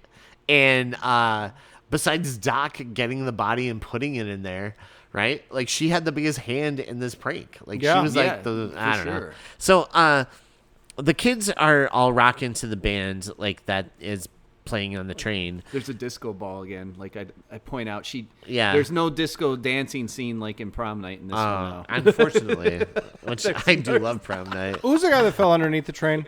Eduardo, they were calling him. Eduardo. Yeah. Oh, I really wish there was a scene where the killer, you got to see him like stab him, Yeah. Eduardo, and was like no ticket. Yeah, there's no. I love There's that. no. Everything's almost off screen for this, right? Like all. I the made an deaths. Indiana Jones. It's joke. pretty. I know. I got get that. it. Oh, I Yeah. got it. Thanks. No ticket. No ticket. Also, a dogma joke. Yeah. Also, yeah. But yeah, so we see David Copperfield is not feeling the crowd. He's in his dressing room. He's very upset. And he's like, this is not my type of crowd. They're not going to like me. I don't know. I feel bad about the whole situation. And then That's when he said he needs quiets for his illusions. he's like, they're I all need noisy quiet out for there. my illusions. And these are all drunkards and they're not going to get it. I am an artiste. And you see like the assistant, she's like trying to encourage him. Yeah, She's like, oh, you're going to do great. Right. And he's like, whatever. I just need quiet out here. You know, She's probably thinking like, God damn, this guy's so hard to he's please. a fucking loser. What a diva. How much do I have to inflate his ego every fucking Fucking show? sucks. So, have we gotten to the part yet where Jamie Lee Curtis and her best friend are talking about how they're best friends? Yes. Yeah, he said that was like a heartfelt moment. Yeah. Okay, because to me, I was like really expecting you to do like a room joke. Oh, You're my best friend. Alana, you're my best friend. Because Yeah. it kind of reads like that. It's like real It weird, does. awkward dialogue. It's not good. They're good tearing me dialogue. apart, Jamie. Yeah, it's clunky. Yeah, it's a little clunky. She's like, but I have to work. And what was it like? She's like, oh, you'll get scholarship. You always do. You always do. You're always getting scholarships every day. Bitch, you're my best friend. Yeah, more. Yeah. So in one car, we see Doc and the others involved in the prank are bragging about the prank to like a couple of the new people there. And Alana says it's stupid because it put Kenny in a hospital and they haven't seen him since. Yeah. Which kind of contradicts itself a little later, right? Because she's like, I saw him and they said he murdered someone. But like they couldn't prove it or something, right? Right. Yeah. Yeah. Because he was sick. You Because guys he was don't sick. know he was sick. He was in the hospital. Yeah. Like that they put him into like this institution. Which he's kind And of like she's a like, little I went to visit pipsqueak, him. too when you see him in his tighty whities in the beginning. It's Yeah. like, But yeah, so anyways, Good. they're like, oh yeah, we haven't seen him since. And then we see some of the train crew, and they're discussing like the future of like the trains and stuff. I like for the record in this scene, I like that these people all look like regular people. They're not like there's some great faces. They're not like pretty people. Right. Yeah, they're all like they have character. Like the guy that's dressed up as like Uncle Sam's, like Prez, I guess Prez, he's like heavier set and like I did laugh. He looks like a med student. Yeah. Like I totally he drinks bought his a lot character. of beer. He looks like he drinks a lot of beer. Yeah, I bought his character the most. I was like, he looks like he is a college student. And he also tries to hit on Jamie Lee and take her to his private car. Everybody is really horny in this movie. Yeah. They're all turned to a crisp. I like their conversation because at one point they're like talking about what you were saying before, like the future of the railway. Yeah. And he says something. There's a line. I forget how he words it, but he's like, when was the last time you ever heard of somebody building a shopping mall next to a railroad? Oh, that's right. And I started laughing. I'm like, well, have you ever been to the Steamtown Mall? That and also malls are not even a thing anymore. I know now they're kind of disappearing. Like they're like the trains of our time. Yeah. Pretty much, we should go to the mall and just start doing that. Be like, it's only a matter of time. It's only a matter of time. Just be like, we're always No more looking Orange around. Julius. Yeah, we'll just walk around, look real reflective. Like, you know what, EJ? Someday these malls are all going to be like gone. the sun is setting on this time right here. Why do you say that? It's like, I don't know. There's a pack of stray dogs in here. And Nobody really does go to the mall that much though anymore, right? No, I don't really go there. you know, if you want to put some Kevlar on when you go, that's fine. I go as far as like Dixon City because the bank's right in there. That's about it. Viewmont, I've gone to, but not really to shop, but I've gone to like Applebee's, really. Yeah, like you don't go but in I there. don't Like on really a dare? What's that? On a dare? Yeah, I went on a dare. He wanted I that dare new grilled you. cheese. No, thing I got obsessed with watching Survivor, and then they were promoting Applebee's a lot. I was either that Every or you're a season? big fan of Talladega Nights. No, I was just like watching it, and I was like, man, I want Applebee's. So, congrats Survivor for getting me to want Applebee's. Shit, Product placement works? Yeah, I it was gonna works. say I haven't had Shit. Applebee's in forever. I don't think. Yeah, they were talking about like their grilled cheeseburger. That does look good though on TV.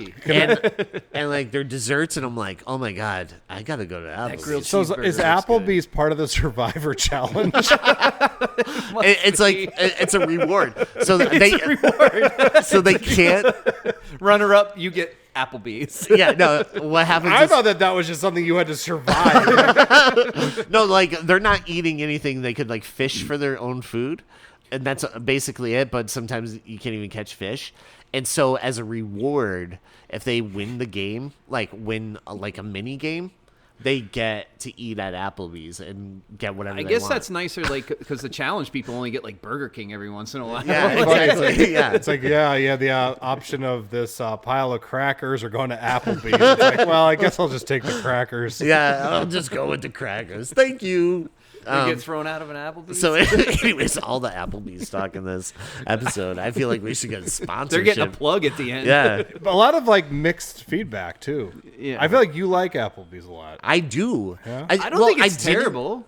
The weird thing is I didn't, and then I started watching Survivor, and I'm like, wow, they're talking about this food like it's like the holy grail. And then I went, and He's I'm like, like oh my salivating. god, their food is like the holy grail. Every time he hears a Survivor theme, now he has to go to an Applebee's. I go into Applebee's, Where's I'm the like, closest don't look at it, Applebee's?" Robin. Turn your eyes, Robin. It's like the Ark of the Covenant. I just go in. I just punched my mic. Oh, sorry. So All those damn Applebee's talk. damn Applebee's. So Alana's friend, Mitchie, runs into Fake Ed, and who's played by the killer, Yes. right? Which like they the don't really killer's- make it mystery. You know it's got to be Kenny, right? Like when Right. you're watching this movie. Yeah, so the killer is dressed up in the Groucho Marx outfit, and as they're walking along, she's like, "Ooh, you're real cute, and let's go talk." Right?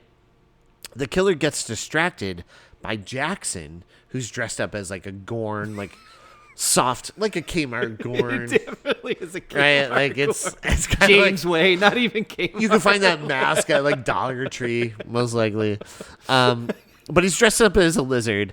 And he's like, "Hey, Ed, come on, let's go drink."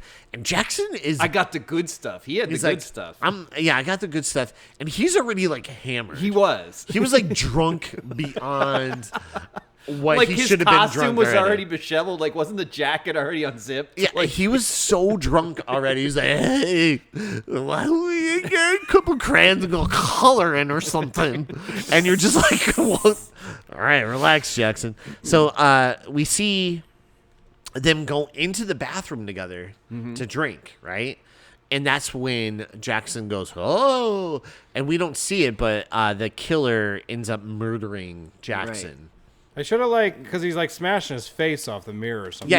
Yeah, he breaks the mirror. Yeah, I thought because then they awkwardly, like a moment or so later, cut to like the whistle, like the yeah. See, Yeah. I felt like once his face went into it, it should have cut to that. That would have been a nice cheesy fucking cutaway. Yeah. Also, I'm really disappointed by the fact that that's not a real lizard person. I know. I wish that was just like They're one real, of their you know that, classmates. right? Yeah, I've seen them. If you fold the dollar bill a certain way, you can see where they live. Yeah. No. Show me later. Show me later. No, I was kind of hoping that there was just like a lizard boy in the class. Yeah. You know, and everyone just like, I'm going to miss you, lizard boy. They're like Jackson the lizard boy. I feel like there's a lot of. I feel like there's a lot I drink of, to survive. My bad. I feel like there's a lot of cutaways. Like it's always like the train whistling in the front. Yes. That I felt like this movie would have been better. I thought of it when I was watching it. It's like, what if it was like Thomas the Tank Engine's evil brother that's doing the killings? Yeah. And it's like, I'll be damned if you're gonna make me obsolete. Would have been awesome. If the train was the killer? Yeah, that would've been exactly. awesome. Like you see the train just like have a grimace on its face. Yeah. And Ringo Starr shows up. Yeah, that's the kind of shit I want to see. Or George Carlin. Yeah, Either one. exactly. Yeah. The whole I prefer think it. I can brings a whole new meaning to this tank engine. I prefer the George Carlin. That would be good. Yeah. So Alana finds out Doc is a major a-hole, right? And responsible for the train party because she thought it was Mo who organized this Mo's party. money, right? Right. But it was just Mo's money. And she's like, I didn't want to ever go to one of Doc's parties ever again, ever since what happened, right? And so she's like really pissed off, and she thought it was his idea, and she hates Doc's parties, obviously. I'll actually say, like, I'll at least, like, give Doc that. He's like, well, you were a big part of that, weren't you, Alana? That whole thing. And it's like, don't act like you're so completely innocent. You could have said, no, I'm not going to do it, basically. She's like, yeah, well, shut up. Exactly. Like, if you're really upset, you would stop hanging. Like, if You wouldn't be hanging out with him. You're still hanging out with him. Like, You remember, like, we stopped talking for a little while because you kept bringing corpses everywhere? Yeah. Shaking dead hands. Yeah, Like- I'm not sure where you got the corpse. You know, they based a movie on me, but they changed it to a doll. Lars and the real doll. Yeah. A real girl. Oh, interesting. Yeah. A real girl, a real doll. My real It was doll. really a doll, but that was me with, like, dead people. Yeah. Remember that? I do remember that. Yeah. It was really unpleasant. Yeah, it was. But, you know, it's great terrible. it was great when I was trying to do the carpooling thing, though. Yeah. I was always able to borrow your corpses. Right. I'd be like, oh, yeah, dude, how many do you need? I'm like, I don't know, like maybe 3. You got 3 corpses? And you're like, I got 4. I'm like, Yeah. why do you have 4?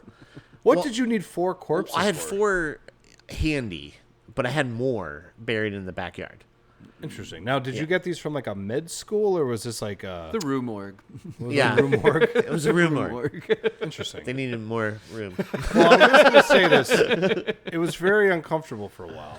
I know. But I grew to kind of enjoy having all the extra bodies around. I love you, buddy. He was a Thank big you. Frankenstein I'm fan. trying to Thanks be for supportive. accepting me. You Yeah. know? He was No, trying- it was all right. He was Yeah. trying to build himself the perfect person, you know. Yeah. Right. No, it was cool. Like there was this little period of time where like he knew that I didn't like sometimes when I went to the movies and people sat right next to me. He had corpses all lined. He bought them all tickets. Just You so know that I my could love enjoy the of movie. Frankenstein. I was Yeah. trying to recreate. Yeah.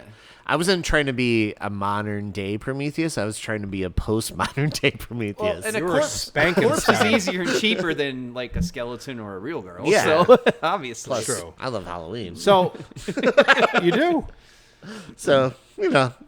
So a If lot you'd of like to hear more about EJ's corpse collection, write to us at frequelpodcast@gmail.com. He doesn't do that anymore, though. He's done with all that. Right. No, I would like to say that, Greg, but sometimes he's in his lab and I know it's in there. You're like, I don't want to go in there right now. So Alana and Mo go watch the magician do some tricks.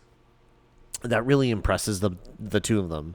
And Alana and Mo discuss how Doc takes advantage of Mo. But he says, you only don't like Doc because he put a kid into the institution. Yeah, that's a good reason. Good reason not to like Very somebody. legit reason, yes. Yeah. It's like, You just don't like him because he psychologically tortures people. it's like, that's a pretty fucking good reason not to like somebody. Yeah, I mean, he's giving mental breakdowns to people. Of course, yeah, I wouldn't be. Hey, do you remember when the show kept stopping? Yeah. Remember when we were having all those technical issues? Yeah. Did it just do it? No. Oh my God! I was like, I was oh gonna no! be like, please. No. I wanted to see like, fear oh, on your no. face. See, I'm the doc at this table. Yeah, you are. Yeah. But seriously, it stopped. No. So the conductor. The conductor. The conductor. That's a know hell why- of a way to say Sorry. that. Yeah, I'm gonna save from that The from now. conductor. The conductor. Say it like Yeah, that was very I'm gonna say that. Shakespearean. I'm gonna say it like Yeah. that from now on. Conductor. I was waiting for his hand to be. I should have. Can you roll your tongue when you say it? Conductor. Conductor. So he's showing Doc and his girlfriend a couple of. I can't even read my writing. Oh my God. I like that you wrote that on like an ancient scroll. Yeah. Look at that paper. It's like foxing, like what posters do when they get old. It No, gets that it- yellow yeah. it tint looks like to there it. should I think it's like an old notebook paper that I found. It looks like there should be a treasure map on it. And there is. It's back here. He's got a doubloon in his Could you read pocket. it? Bergman Jesus Shane. Christ, what is that? The Declaration of Independence? I had to write on something, and so My notebook. Figure from why not? sorry, Chers. It was either toilet paper, which I'm going to use, or the Declaration. Ooh, we Yeah. should start writing our notes on rolls of toilet paper. Oh, You got to have a certain pen to do that. Though. you just roll out your notes, man. Yeah, that'd be awesome. So Don't squeeze the Charmin. he's showing his girlfriend and Doc and his girlfriend Mitchie his own card trick, and then the two start like kissing, right? Doc. Is that wait, the conductor's doing it? Yeah, the conductor was doing the conductor. Yeah. I don't know why in my notes it says I wish David Coppershield. Let me show you real magic. Yeah. I have my notes like I wish the conductor's card tricks didn't work, and I don't know why I wrote that. Oh, I think they really did. Like I wish he was like showing them and they were like real embarrassing. he's like, "What do you think?" And Is, they're like, is this your card? No. Is this your I card? don't think it did. That would have played out better. Is Yeah. this your card? That would have been played out funny better. though. But didn't it like not work anyway? Because he's like, oh well, I turned your Jack of Hearts into a Jack of Spades now. Yeah. I think that's supposed to be a legitimate thing. Is it? Right. No, I don't know. I don't know. I don't know much The about real magic. card tricks are going on in the other. Yeah, that they The have other a call. they have a sexy magic show going on the next card. David fucking Copperfield is in the next train car, and these two are watching the conductor. And by the way, when the conductor is watching this stuff, I want so badly for there to be a point where he's just like, "Oh shit, who's watching the train?" Exactly. Yeah. It's like, who's watching the train in all this? Just cuts outside. And they're going over like, It's a terror train. "Whoops." Those old gifts of the train. Going It's definitely like a toy set train. So the magician begins his show, and people are loving it. He's doing all these like really cool card tricks. And one of them, I like, he makes like a card appear and then he throws it into a bowl. Yeah. Do you know what I'm talking about? When he's like, "Hoo-ah, hoo-ah," and everyone's like, "Oh my God, look at this guy go." And then he makes his assistant, he makes her levitate, which is actually pretty cool. And he does like the ring trick around her as she's like levitating into the air. And then the quarter trick, right? Isn't that right now? Yeah, I that think now? it. And so then we cut back to Wait, did you ever go to a David Copperhead show? no. Is he good? He's a snake. Oh, Did you ever see that? It's no, I lethal. didn't. Is it good? It's lethal. Well, I mean, I only went once, and it was a snake, and he kept biting me. Yeah. So I was like, I don't think I want to be here anymore. Did you ever go to McDonald's? There's a magician there. His name is David Copperacre. And he's not as good. Not as good. David Copperacre. That sounds like just hanging out. That sounds like not nearly as fun as like the ball pit in Discovery Zone. He's like constantly trying to work out his act. Yeah. He's just like trying to shuffle cards, just dropping them everywhere. He's like, I'm a Copperacre. I wish I was a Copperfield. I'm just an acre. I'm just an acre, man. Someday you're gonna be your own field. So Mo and Doc chat about Alana being mad, and Mitch is pretty sure it's serious this time. He's like, "No, I'm telling you, Doc, it's pretty serious this time." And that's when Mo and Doc invite two girls back to another train car. Mm-hmm. And they're not even like doctors. They're just creeps. They are. Yeah. They're like real, what's the word we want to use? Grapey. Yeah. Like, Yeah. so Mo's a dweeb, right? Like, I feel like he's... Yeah, he's just along for the ride. He's like Doc's bitch, basically. Yeah, and Doc is maybe like cool, like the cooler one of the two, but he's not. But he's not. Yeah, he's like an asshole. He's like, he's a pouty bitch. But they invite these girls back to their train car, like towards the front. Meanwhile, the conductor goes to the locked bathroom where Jackson was murdered, and he opens it and he finds Jackson's body inside. And there's blood, the broken mirror, and Jackson laying on the ground.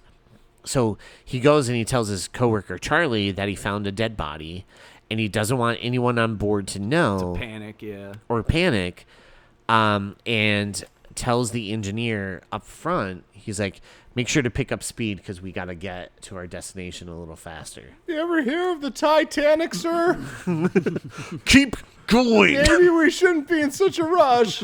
No, go faster. I heard there's icebergs on the track, sir. This is an unsinkable train. We're going to be okay. Or what's the other movie? The train's made of iron, sir. It's made of iron, sir. It's unsinkable.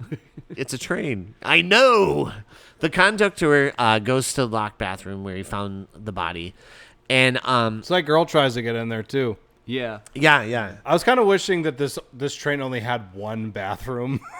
Yeah, it's That just would like, have foiled the plans come on, the man. whole time, yeah. I gotta take a crap, You can't use this bathroom. It's like, but this is like a real problem.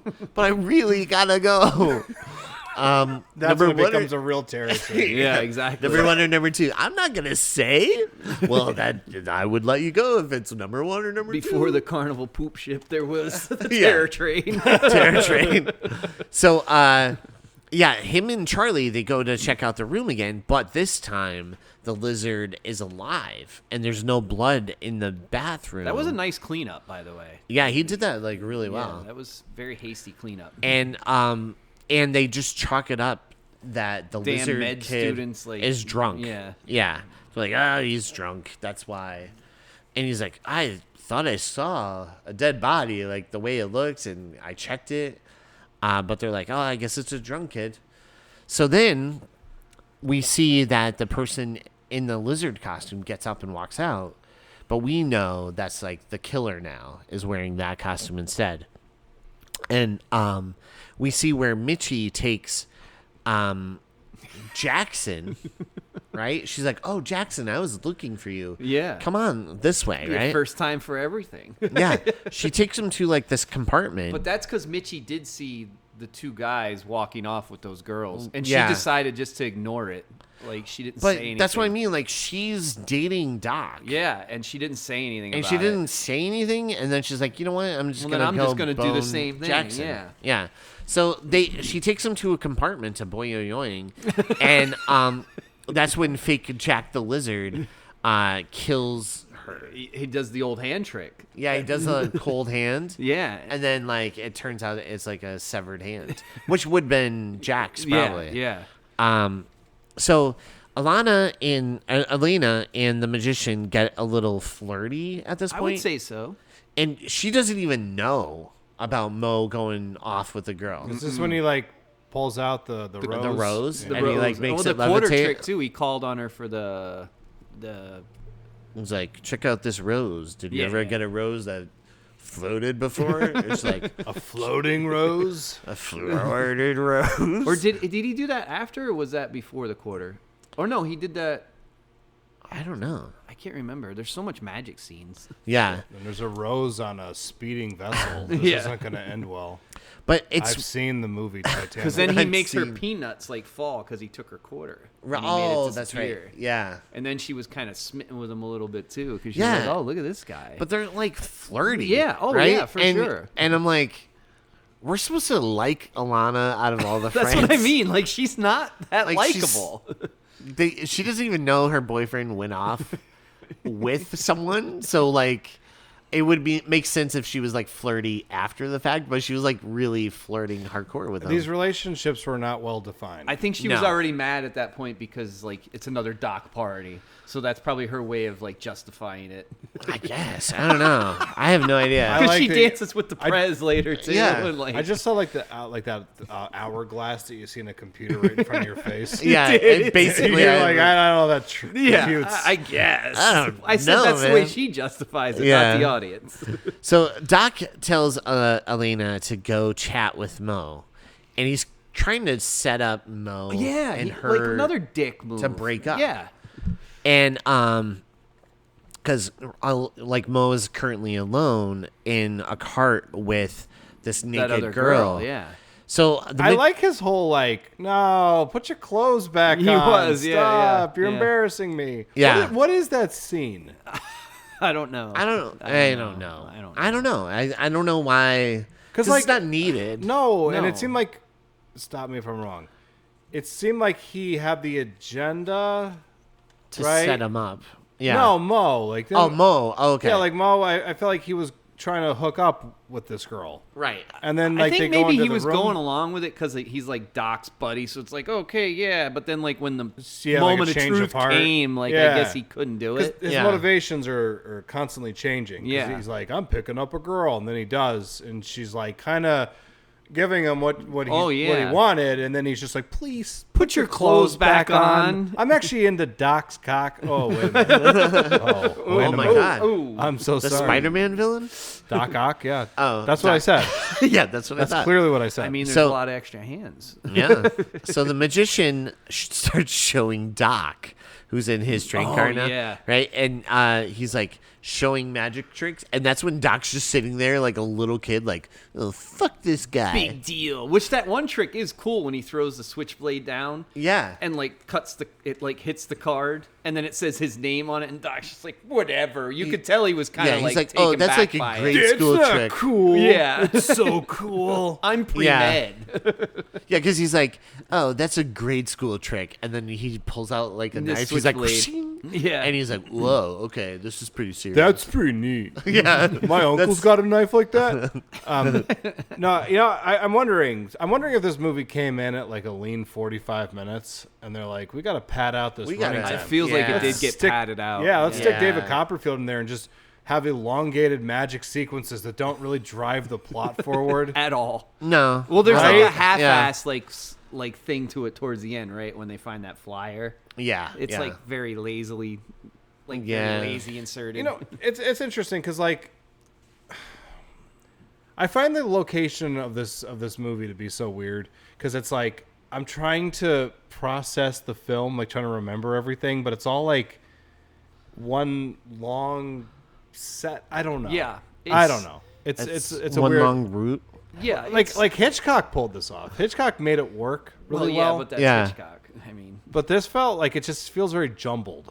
Like It's- when I it's- just watched it it's- recently, and it yeah. just feels very jumbled to me. I watched Yeah. it like yesterday.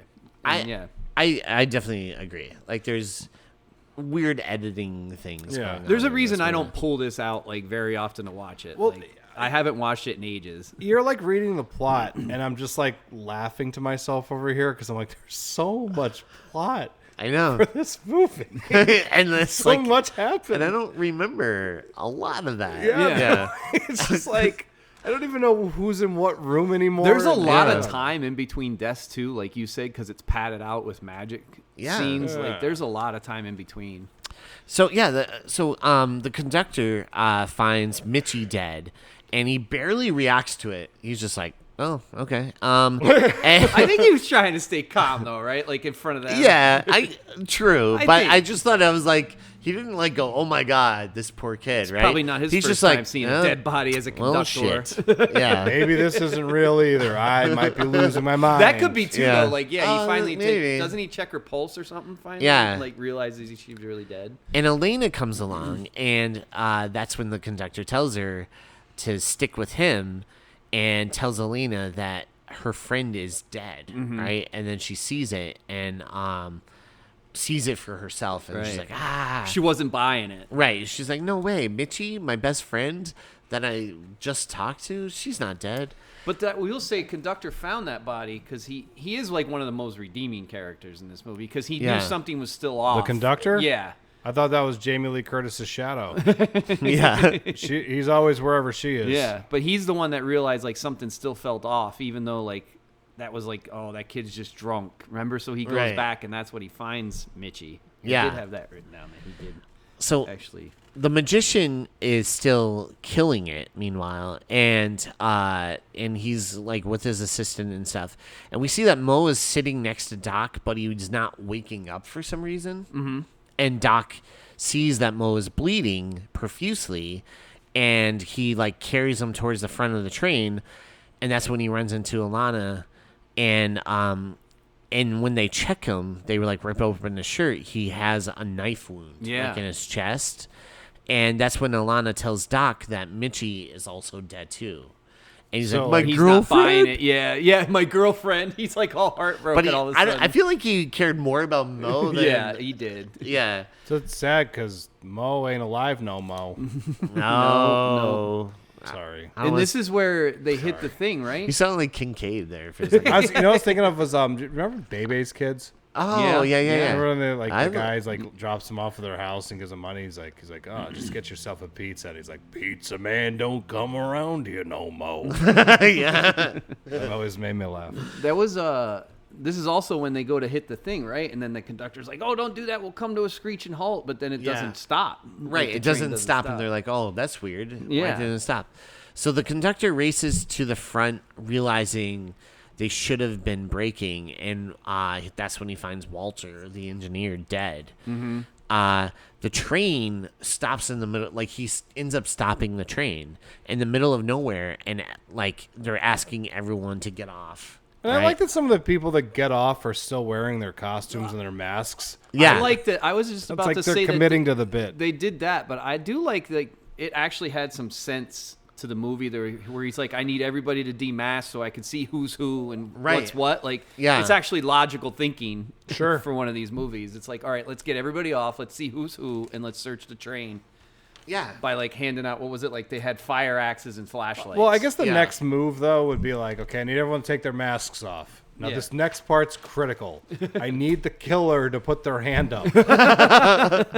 No? No, no one. Are you sure? Please put your hand up. Oh, yeah. Simon says, killer, put your hand up. And the killer's like, oh, damn it. The killer gets a special prize. Oh, boy. Oh, you got me. Oh, I love prizes. So Elena and Doc realize the only people getting killed on the train are their friends. Rightfully so. And immediately they suspect Kinney, their prank victim, to be behind it. Doc looks like a Jedi right now. And yeah, he really does, because he wearing his has like a robe. monk robe Yeah. kind of. I always get more like a Beastmaster vibe off. Of Don't you take away my Star Wars reference. And Jackson's listening. so Elena's like, you don't understand. I went to visit him, and Oh, that's I right. heard that he killed before, like, and while he was put away. Who would have thought that tormenting to somebody would lead to revenge? I know. Who would have thought? That prank, this one rates right up there with like the Cropsy prank. I was though. gonna say the Cropsy one's The pretty Cropsy good. one's pretty. That's the actually a Cropsy lot prank funnier. is Yeah, because really the bad. flyer gets out of hand fast. It needs Yeah. like that. Did we talk about that? It needs like that Benny Hill music. Yeah, I said that. Yeah. No stop, drop, and roll on that. Yeah, Yeah. he just like That's kept running. really funny how fast that escalates. Yeah, it's like, oh no. And then there's just happens to be gas. So Doc takes Elena to the front car and he locks them in, and he immediately says, I wish that she was like going for the door. It's like the keys. "The keys." Yeah, Doc's a real asshole. He's like every man for He's himself. like, I don't care about anyone else. Yeah. I'm saving your life. She's like, our friends are back there. He's like, every man for himself. I don't care about them. That's It's like, how I am in real life too. Yeah, that's right. like EJ, like I wouldn't help you. No, and just you know wanted you what? to know I that. wouldn't want you to. yeah. Yeah. Yeah. I wouldn't want to put you through that. But buddy. she winds up I getting wouldn't away, right? I wouldn't put any effort into it. No, I don't think that's fair to ask somebody to help them. Right. You know what I mean? Yeah. Like, why can't I go on my merry way through life, not helping people? Exactly. Like, why help? Like, if I have the ability to do so, but I don't want to use the time to do that, Yeah. you shouldn't look at me like I'm a bad person. Right. I mean, I never do. I think you look like a great person. Dude, I step over people that I could bring Yeah. to the hospital because I got to make a movie. Yeah. And that's the way it should be. This is something that happened a couple months ago. There was an old lady laying on the ground, and she was between me and the snack bar. I Yeah. stepped right over her because I needed my Junior Mints. And that's the way to And then go. I ate them in front of her. Yeah, my mom told me about it. So It's okay. Thanks for putting a button was on my that mom. joke. I was like, how far can I go? So Doc tells Elena that he thinks Kenny is the magician. Or at least, He's putting it together, he says. right. Yeah. And Elena runs off and leaves Doc alone, and that's when we see Doc gets killed. We don't see Doc get killed. He just is It's the alone in closest there. you see to somebody getting killed, I think. In the Yeah. movie. I Yeah. wish the killer went, "What's up, Doc?" What's up, Like, Doc? killed him. Yeah, because he starts like searching the closets and stuff, getting paranoid. Right, And, like, and then he screams when he Mm-hmm. sees. So Elena looks for the conductor to tell him it's the magician. So they check Doc's car and they see blood everywhere, and that's when they find Doc dead. He's decapitated. yeah, the head rolls. Yeah, the head rolls body's out. laying there, and the head rolls out. So the conductor finds the assistant and escorts her out of there, and he tries to lock the magician in the train car, and he's like trying to get everyone out of there. And then we see where one guy. I did like how like that he told like, oh, Jamie just she needs rest now or something. Yeah, he's like, you go rest, right? Yeah, Because and they he's think nobody's been in here for a while. It's a little dusty, but it's clean. Yeah. he calls it a little dusty, but it's clean. And then that he guy, said no sheets or no pillowcases either. yeah, and he promises he's like, yo, I'll watch out, don't worry. yeah, he did. And He then promised. immediately gets stabbed he with a gets sword. stabbed with a Why sword. did somebody write that dialogue? I don't know. Like, why take the time to write that on a piece of paper? Because a little dusty, but it's clean. It's like, I don't know. I don't know, I liked it. So the conductor, No, but if somebody confidently wwrote that into a script, yeah, I someone's did like, write that too. It's a like little guy dusty, watching gets but clean. sword. Yeah, yeah.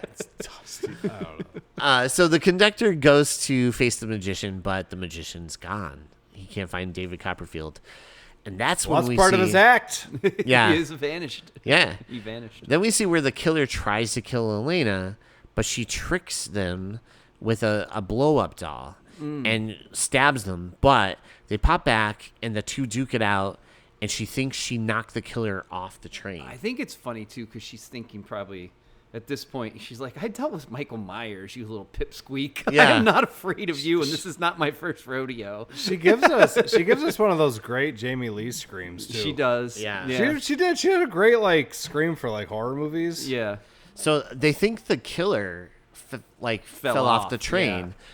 And Then he's like crawling on the window like Spider-Man. dude, Years later. I'm yeah. not gonna lie, I thought that was so effectively done. Oh, I when thought he that was puts creepy. the hand down over Yeah, the when he window? like climbs and you see his face in the window behind her. I was like, that looks. Yeah, it's not. How do I say That like, music was really ruined the moment. it wasn't like a horribly shot movie either, I think. No, like, it wasn't. I thought like that was a creepy shot. Well, I'm gonna edit the train sequence from Spider-Man 2.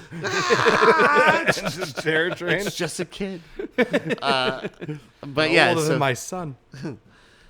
So we see the killer, and who's still alive. Elena wakes up, and he chased her around for a Yeah. while here. Like, it was actually like quite a chase scene. Yeah. And like she's like covered in like blood from like everything else. Because remember, it was like that's like the most blood you see in the movie is like when she's covered in it and like her white shirt's ruined in like brighter light. And then what did she have like what do they call that? Like they stick stickums on it, but it's like the note holder. Yeah. She stabs him in the cheek with it. Yeah. and the crazy thing is, so she thought like the magician was the person behind it the whole time. And she runs to she wakes up and goes to the magician's room. And that's when she finds his dead body and one of his carts. Also killed by sword. Also killed by a sword. And so Elena is like, I got to run and tell the conductor or Charlie. But she doesn't realize the magician is actually dressed up, right? The magician's assistant. The magician's assistant is actually dressed up. And it's Kenny. In like the conductor uniform. And then when they take off the hat, yeah. That's when it's like, oh my God, it was the magician's assistant the whole time. There's a lot of Scooby-Doo endings. Yeah. Like there's a lot of switching around. So he takes very off Scooby-Doo-ish. yeah. And like it's cool because he was like hidden in plain sight like the whole time. And I remember watching this the first time and being like, "Oh my God, that was the killer!" Like he was there the whole time. Which that makes I thought that was really cool because when he grabs Doc at first, right? There's a nail polish on his hand. Like I picked that Yep. up. Yeah. He grabs out from like under, and you see nail polish on his hand. Oh, interesting. Yeah. So, and then we see, he asks for Elena. Like they have this great chase scene and all that stuff. It's like the master of disguise. And he asks Elena to kiss him, right? He's like, "Kiss me." And what is basically what she did in the prank. And when Elena does kiss Kenny, he starts to freak out. He does the twirl again. He does the final boss twirl. He can't handle his boner. And that's where the conductor comes out of nowhere. Yeah, he does with like a shovel. shovel And just hits him twice. He might have been shoveling coal in his defense to keep the train running. Yeah. But he just had a shovel and he hits him. And I don't even remember like a door being open or anything, but he hits him twice. Well, she was feeding into his ego too. Like, can we stop for a second and Right. go back? She was like feeding, and she's like, "I know you're a much better magician than he was. We know that, Kenny." And he's like, "That's right." And his line was, "He doesn't know how to cut a woman into pieces." He doesn't know how to cut a woman into pieces. That was like I his love big that. line. I love that, actually. It's one of those things, though, where you're like, did they establish that he wanted to be a magician at the beginning of the movie? No, it's not to like the final. Yeah, like the end of Yeah. the movie. That's why I where- said it was kind of like lazily written in, probably to like. It seems like at the beginning it should have been like, oh, we're all doctors and we're going to school with this guy who wants to Be a magician. Yeah. I got dreams. I got dreams. I'm gonna saw people in half in ways you never would have thought of. So yeah, she ends up killing. She Actually, literally the gives conductor, the kiss of death. right? I mean, the conductor hits him, and he hits him twice, and we see where he falls to his death. But he got spun up again too, in like a curtain or something. Yeah, again. and he falls, and he falls into the ice pit, like the iceberg, right? Like the river or whatever. Yeah, it's like a frozen river underneath, and he's definitely dead, right? But Or is he? I just thought, I was like, I don't even remember like a window being open or a door. Like, I had to how rewind did he it do because that? I looked down to take a so note. what happened? And I was like, wait, what just happened? Did he just fall out because she kissed him? And then I was like, oh, okay. So I rewound it, and I was like, the conductor but did he hit him him through a window? No, or- there was like an open door there, I guess. yeah, that's what I was like. I guess. Like guess. the door was open, so just- like it just he went, like, flies boom, out. Boom, and on the second one, you just see his body fall out, and I'm like, was there a door there? I don't know. It's very anticlimactic. It is, and the whole thing is ruined when Jamie Lee looks at the conductor and went, "Oh my God, you killed Kenny!" Yeah, I was waiting for somebody to say you bastard. bastards. But Yeah, so Kenny falls to his death, and that's where the movie ends. It literally just stops. It does. It just stops. They're like, it's like you hear the director. There's actually like they meant to cut this off, but he goes, "We ran out of money," and then it just ends. But so it was a cool twist. I remember that. But at one point, I even thought, I was like, oh man, you know what would be cool if it was just like a Michael Myers situation, like the first one, where it's just this person who like hopped on the train and was stealing costume to costume and was like killing people. It had some good ideas to like keep jumping from costume to costume. Too, I love that. I actually love that. I thought that was cool. But it just didn't, like, it was so far between. Like Hellfest is the first movie to ever really do that, where it's just a random person killing. I love that movie. Or like that's really Black good. Christmas. Or Black Christmas. Yeah, you don't know who the killer is. You never do. Right. Yeah. Like you could suspect whoever you want, but you really don't know who the killer is. And so yeah, but anyways, it being Kenny and being the assistant, I was actually surprised. I remember watching this for the first time and being like, oh my god, he was in like plain sight the whole time. Felt like it was like it jumbled was the at the prestige. end, though, 'cause, like, it was. It felt like he was like switching costumes like crazy at the end though, because he wore Doc's mask for a minute. Then he was, like you said, I forgot he was the conductor. Yeah. Before you find out he was also the assistant, and it's like, Jesus. He was like the real chameleon killer from was. Spider-Man. But overall, I really loved this movie. I think it's awesome. I don't know. I could watch this movie for sure. Like, I don't know. It's like goofy and weird, but I liked it. I don't know. I need some Terror Train merch. Like, I want something Terror Train. What are your final thoughts? And would you recommend it to someone? I feel like it's a good watch once. I would not reach for this over like a lot of stuff that I own as far as like slashers. I would reach for a lot of things before this because I find myself like I do get a little bored watching it too with like all the magic and cut scenes, and it's like, okay, can we get back to the like what's going on here? Yeah. There's definitely a lot of filler. Yeah. I would.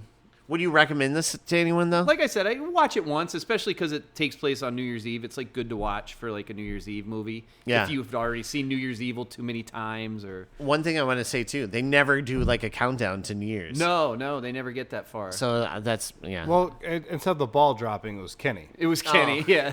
After the twirl. That's when it was New Year's Day. He didn't Happy drop. New Year's. He twirled around first. Yeah. He twirls and then falls to his Which death. was ridiculous. Like the twirl around when he gets kissed. I love it. Ridiculous. Right. What are your thoughts? And would you recommend this to anyone? I mean, I definitely think it has its place. Yeah. As far as being like one of those like classic slasher films, notable slasher films. There's a lot of times when they're filming outside that I really, really like the look of the movie. Like when they show like the train coming around corners and stuff, like it looks great. Like the sky's kind of got that blue look to it. I feel like it was competently like shot. Yeah. I think a lot of what, going off of what you were just saying, Greg, some of the issues why I probably thought it was a little more boring is that none of the characters are terribly likable. That's another thing. None of them are very memorable. And there's no like narrative. It's like one of those things. It's one of those movies where things happen. Because like when EJ was reading the plot, I was looking at my notes and I was getting lost because it's like they could literally be dropped anywhere. When he was naming all the characters, I'm like, hats off to you because I only remember like 3 names and because I didn't bother to write them all down. You should hear this fucker sing Mambo number 5. I was gonna say, I was like, Jesus, he knows all the character names. Yeah, I do. But yeah, I mean, I would say that it's definitely something I would recommend watching at least once. It's got a cool look. I do have a soft spot in my heart for that like early 80s slasher boom. Yeah. Like, and this is early 80s too. Like, yeah, it just has like a cool like something to watch at like 3 a.m. kind of thing. But yeah, no, it's good. Yeah, and I feel like it. for like the Jamie Lee horror film legacy, It's probably the worst. yeah, I think I'd prefer Prom Night over this one. yeah, I certainly like The Prom Night Fog. over it. Yeah. And then like, you know, Halloween's sort of like the gold standard for me. Yeah, That's like the obviously. best goddamn thing ever. Yeah. But yeah, this is probably the worst one, but kind of what I was saying before with you know, still enjoyable. Actually, I like this over 2018 Halloween. DJ, but not over Resurrection. DJ, I'm with you. Yeah? I'm yeah? with you, yeah. Really? But do you like okay. it more than Halloween Resurrection? No. I love Halloween Resurrection. I will say, too, this was also like during the time of slashers and 80s horror in general. This is another one of those movies that has like a really cool one sheet like poster art. Yeah, like the drawing. Yeah, it's real the cool. artwork for it is really it's cool. really cool. I just like I always mean to get it, even though I don't like the movie that much, and you can get it pretty cheap. I was like, man, I really need to add that to my collection.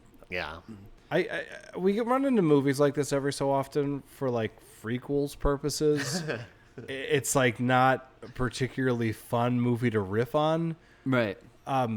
And there's so much plot to it, but it's like nothing interesting. Yeah. Yeah. It's kind of like guy goes into this area and nothing happens. I felt like that's why I feel like New Year's Evil is like probably more fun to like cover on something like next this year. because it's just ridiculous. But I do feel like like a perfect example of that is like Death Spa, right? Sure. Where I think that was the longest amount of notes that I had. I think I had like 9 or 10 pages of notes. And normally, most of our movies are maybe like 6 or 7. 6, 7. But no, but yeah, no, most of our, like, my notes, probably like 6 to 7 pages, right? Sometimes there's like 5. Or what movie did we just do recently? It was like 4. Oh, Evil Dead. I think it was like 4 pages. I was like, wow, it's so. We didn't do Evil Dead. But you yet. could. Cut. Sorry. No, but whoops. No, but there's sometimes when we do like a Universal monster movie, and it might be like 4 pages. You know, EJ's some of those like movies though too, you got to remember, like if you've seen a movie a ton of times, like for when we did covered Jaws, I barely had notes because I'd seen it so many times. Exactly. That it's like, yeah. I only have to write down a little few things here or there. Well, I also just think that I don't know what it is. Sometimes I feel like when movies don't have like an actual like narrative, a traditional narrative, sometimes it's just like a bunch of shit happening. So you feel the compulsion to, like for you anyways, when you're writing it down, it's probably like, and then Jimmy 100%. goes into the room I think and I had the most, but it's not notes really for part of the story. Yeah. Yeah. No, there's so many times where I'm like, okay, that's not really part of the story, so I could skip it. But this movie is so disjointed in certain areas where, like, you're like, I have to write this down. You know what I mean? It's not like great. I said, I think I had the most notes of any time I've ever been on was probably Phenomena, because there's like so much going on that I was like, oh, I need to write this down too, and I need to write that down too. But You didn't make a great movie when you could probably edit most of the scenes in any order, like up until the point that they get to the train stopping. Yeah. Because that's sort of like when to me anyways, it seems like that's like when the movie picks up. Yeah. But all the stuff like when they first get on the train up until that point, it's like you could rearrange those scenes in any order and it didn't matter. well, coincidentally, once the train stops, the magic's over too. So like now you Oh, have to that's go true. on just Now you pure gotta- plot. Now you got to rely on your. That's what it was. Yep. I think the magic was, put up the movie this magic was illusion. over. Yeah. Made the story Unintended. disappear. All right, so let's go into our thing, our favorite kill. What was your favorite kill, Greg? I'm going to say Doc just because I felt satisfaction when he finally got killed. It's like, good, this fucking asshole is finally going to get his, and I wish it would have been more of an on-screen death than what we got. Right. Because I feel like the audience would have wanted to see more. Yeah, how about you? I thought Kenny falling to his death was comical. Yeah, I actually enjoyed that too. Yeah, I'm it's with pretty you on that one because It's the it is twirl. comical. Twirling to his death. And he the way the body just like kind of like, it obviously is like a dummy. Dumb, Just, yeah, just like falling. thumps dummy. and the sneaker falls off or the shoe. It definitely It was like an incredible crash dummy. Oh my god! like somebody just tossed it out the sidecar. It's like the Howling 3, like the marsupials, when the one doctor falls off the top of the building, we all fall down. Yeah. Oh, I haven't seen That's that what in it so reminded long. me Now I of. kind of want to watch that again. I haven't It's seen so it in good. forever. But yeah, no, I would say that's probably my favorite kill is Kenny's because you actually get to see it and all that too. But okay, let's go into our emojis. Let's hear those bomb ass emojis. All right, Greg, start us off. I have one party popper, one train, one playing card, Ooh. and one set of cross swords. Because there's a lot of sword. There's a There's lot of sword swords. handling in this movie. It could have been More swashbuckling. Yeah. I was like waiting for somebody to like. Why wasn't he dressed as a knight? Yeah. Like, was that his original costume where's and the we just pirates didn't at? see it? Where are the pirates? Rory, how about you? I wasn't prepared. For emojis? Yeah. So I'll just make them up. I have a train Yeah. and a cat for that thing on the cat wall. poster. I mean, honestly, if I'm gonna be honest with you, I'm only remembering that cat. Yeah. So I'm taking away from this fucking movie.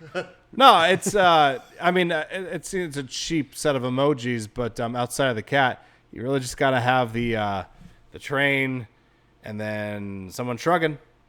Yeah. You know, That's a good one. I like it. I'm gonna go with a train emoji, a shovel, Oh, nice one. and like maybe some. Is that a stethoscope? Yeah. Yeah, egg yeah. stethoscope. is that an Stethoscope. eggplant?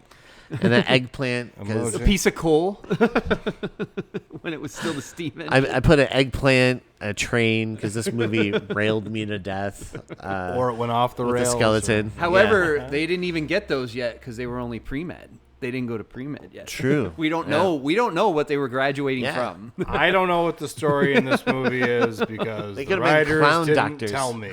It's a magical movie. All right. Well, let's go into our plugs. It's time for a plug.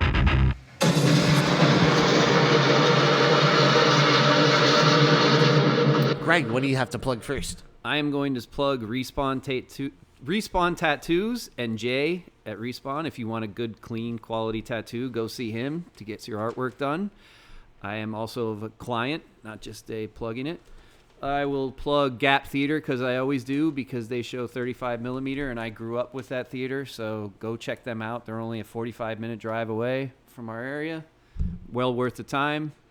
I will plug Trivia Master Brad, the hardest working trivia man around Northeast PA. Hell He yeah. does it almost everywhere in your local area, Wilkes-Barre, Pittston. You don't If you need David Copperfield when you No, have Brad. his performing trivias the are real always magic. his trivia is always challenging, but it's always great to do. And I'm also going to plug Green Ridge News for their food because it is cold and it is soup season, and she does homemade soups throughout the week, and they Cool. are fantastic. So if you want a good homemade soup, go check them out. Okay. Rory, how about you? I'm gonna plug Raven View Productions. It is a film production company and the production company that puts this podcast out each and every Wednesday.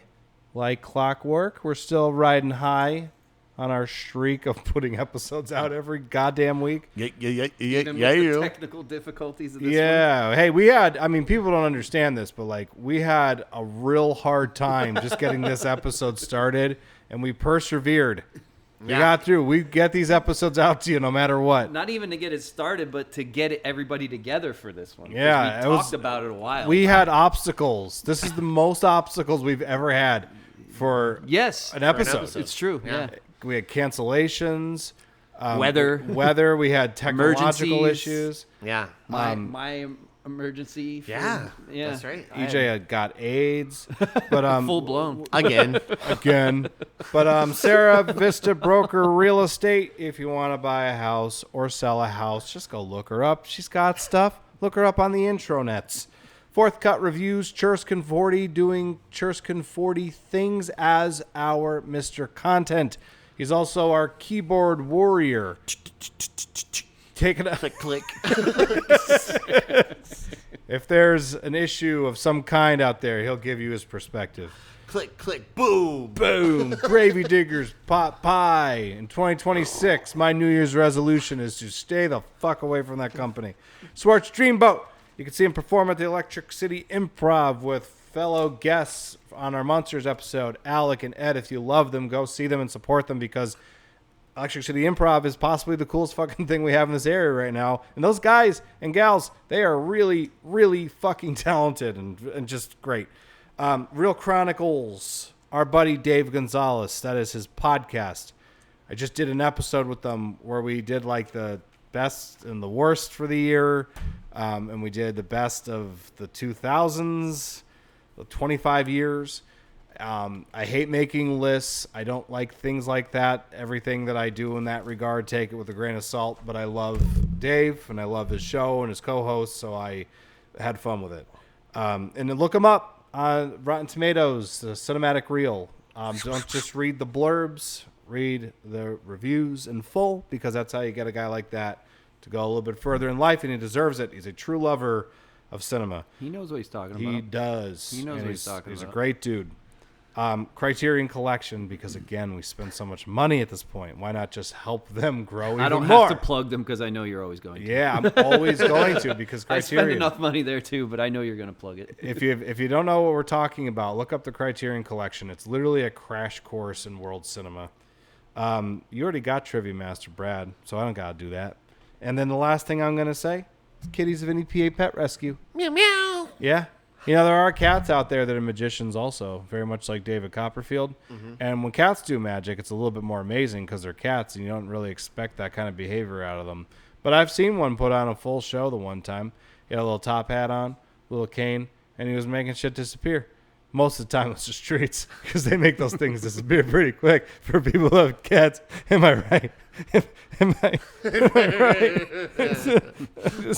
Please go on Ravenview Productions, or not Ravenview Productions, FreakquelsPodcast.com. We got a link that you can follow. It'll take you right to those little cats. Please adopt them for 2026. Get yourself an army of cats.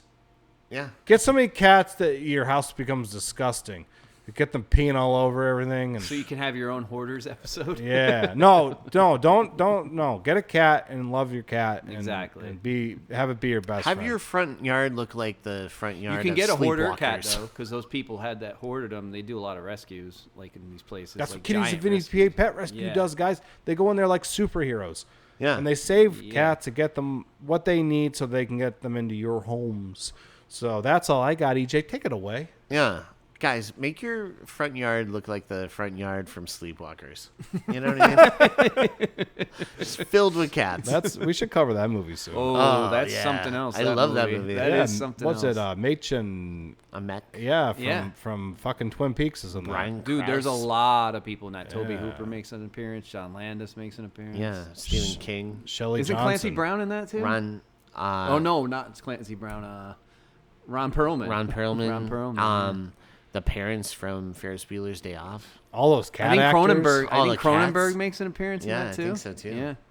But Anyway, do your plugs. So yeah. anyway, all right, guys. I just got a couple. The MDG crew, Adam Farley and the MDG crew. Go to the mdgcrew.com to check out new dates, upcoming shows that are coming out for the year. So make sure to check that out. And their single will probably drop sometime in 2026. Cool. And it's awesome. Also, check out New Metal Messiah, Jon Snow. Metal Messiah John Snowy. He has a bunch of shows coming up. I think at the Ritz, the V Spot. I think it's January 9th or 10th. He has a show. If you want to find out more information, go to EasternTributeCollective.com, and there you can find all their upcoming shows. And Jon Snow is the guy to see live. It's true. He's the best. It's true. He's got that live vibe. He as does. I say. Yeah. And then also check out Kids on Bikes. It's my brother's band, along with Trivia Master Brad is in it. Check out their stuff. It's on Spotify. Adam's stuff is on Spotify. Chris Lou's stuff is on Spotify. So check all those guys out. They're all great musicians. Also, Variant Season. I'm sure they're on Spotify as well. Oh, yeah. Yeah. And so, yeah, check out all these guys because they are incredible musicians. And we're so lucky. All very different, too. All very different styles. Yeah, and Yeah. they all excel at what they're doing. It's pretty kind of amazing. Yeah. Yeah, it's awesome. And then what else do I have to plug? Oh, yeah. FreakquelsPodcast.com. If you go there, You can buy merch. We have stuff out there. We have sweatshirts. We have hats. Got hats. We have glassware. Need beanies. Yeah, I definitely agree. Maybe some beanies we got to get out there. Pornography. Our Rory calendar. I got my 2026 issue coming out. I shot all the pictures, and it's did. just you on a toilet. Tasteful nudes. Tasteful nudes. It's actually the short film. yeah. It's all from the short film. But It's the end credits. The Burden of Beauty is actually a porno. but go there to check out. It's the burden of booty. Oh yeah, baby. But yeah, go there and check that stuff out. And guys, maybe we'll have some new stuff, like new merch that we could add to the page for the year. Yeah, I was actually talking to Mike Vinch about like a respirator that we could make. Oh, cool. Yeah. Yeah, that would be cool. Like a Darth Vader type. Yeah. Yeah, that's awesome. fridge magnet. Yeah. Oh yeah, we could do Well, that too. Yeah. Yeah. I mean, if you want to get crazy, we could do a fridge I mean, if you want to get crazy, you could do a fridge magic bottle opener. Now, I mean, that's really crazy. that's cool. That's pushing boundaries. We should be like Kiss. We should just have Freakles everything. Yeah. We have a Freakles coffin. Yeah, Freakles coffin. Kiss Save Santa, the Christmas special. Did anybody? We actually we do have a Freakles coffin, but it only comes in child size.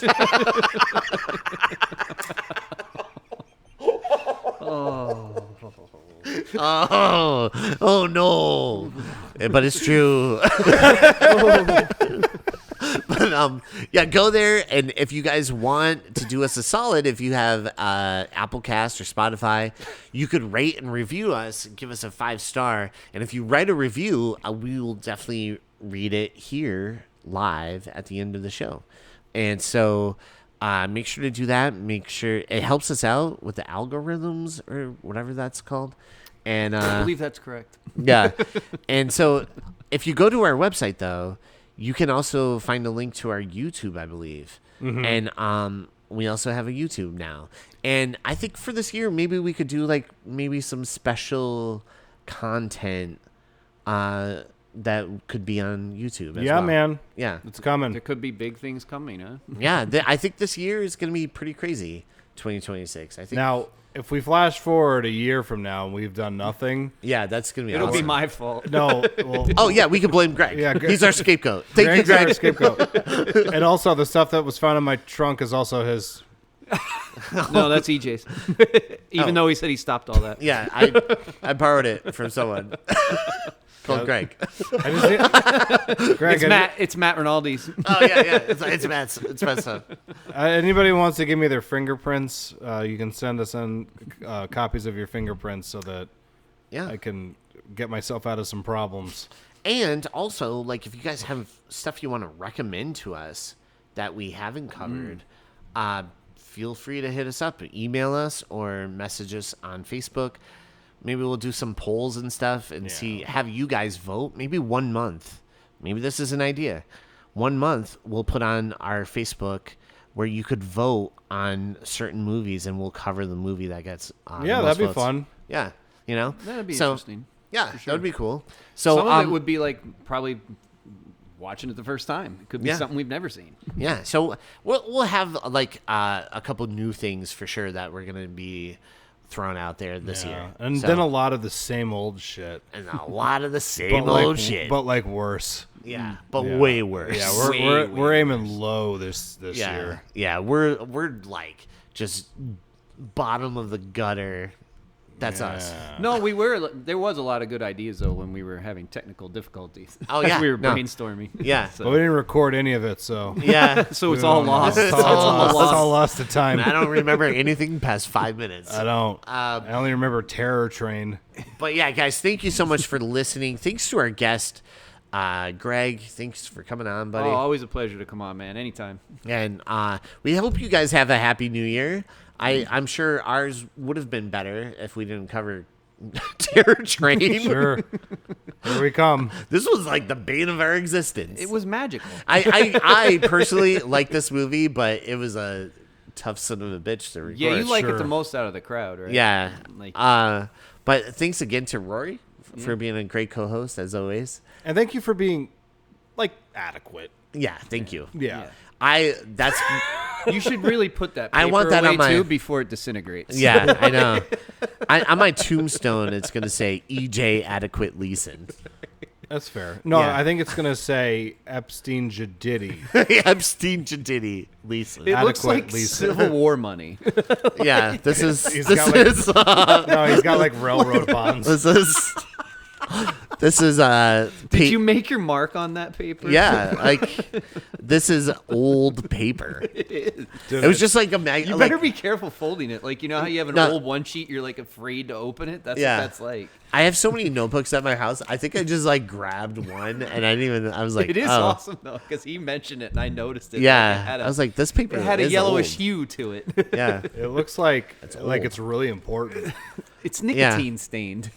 I feel like I could smoke off of this. Yeah, I feel like if I light this, it'll be a different color. you know what you should do? End the episode. I'm out of here. Yeah. I got All drugs. right. Yeah. Yeah, So, that's guys, true. thank you so much for listening. We love you guys, and we hope you have a happy new year. Even if Three Jacks is closed, we don't care. We're going to squat and record here as long as we frickin' want. Are you guys still here? I told you, we closed down a month ago. But in all honesty, I've been wanting to say this for over 2 years now. Oh. Get out! Oh, no. Out now! I'm telling you, get out! Oh, dude, he has like police cars out there. The fuzz! What are we gonna do, EJ? This place is surrounded. I don't know, man. You know what, man? I'm just gonna say this right now. I actually came packing. Came back. I have so many guns right now. Well, fuck it. Let's shoot our way out of here. Oh my god! I just hit somebody. This is like worse than Sundance and Bush Cassidy. This is not the kind of behavior you'd expect to see in 2025. Put your guns down. Well, Rory, even though I was shot 15 times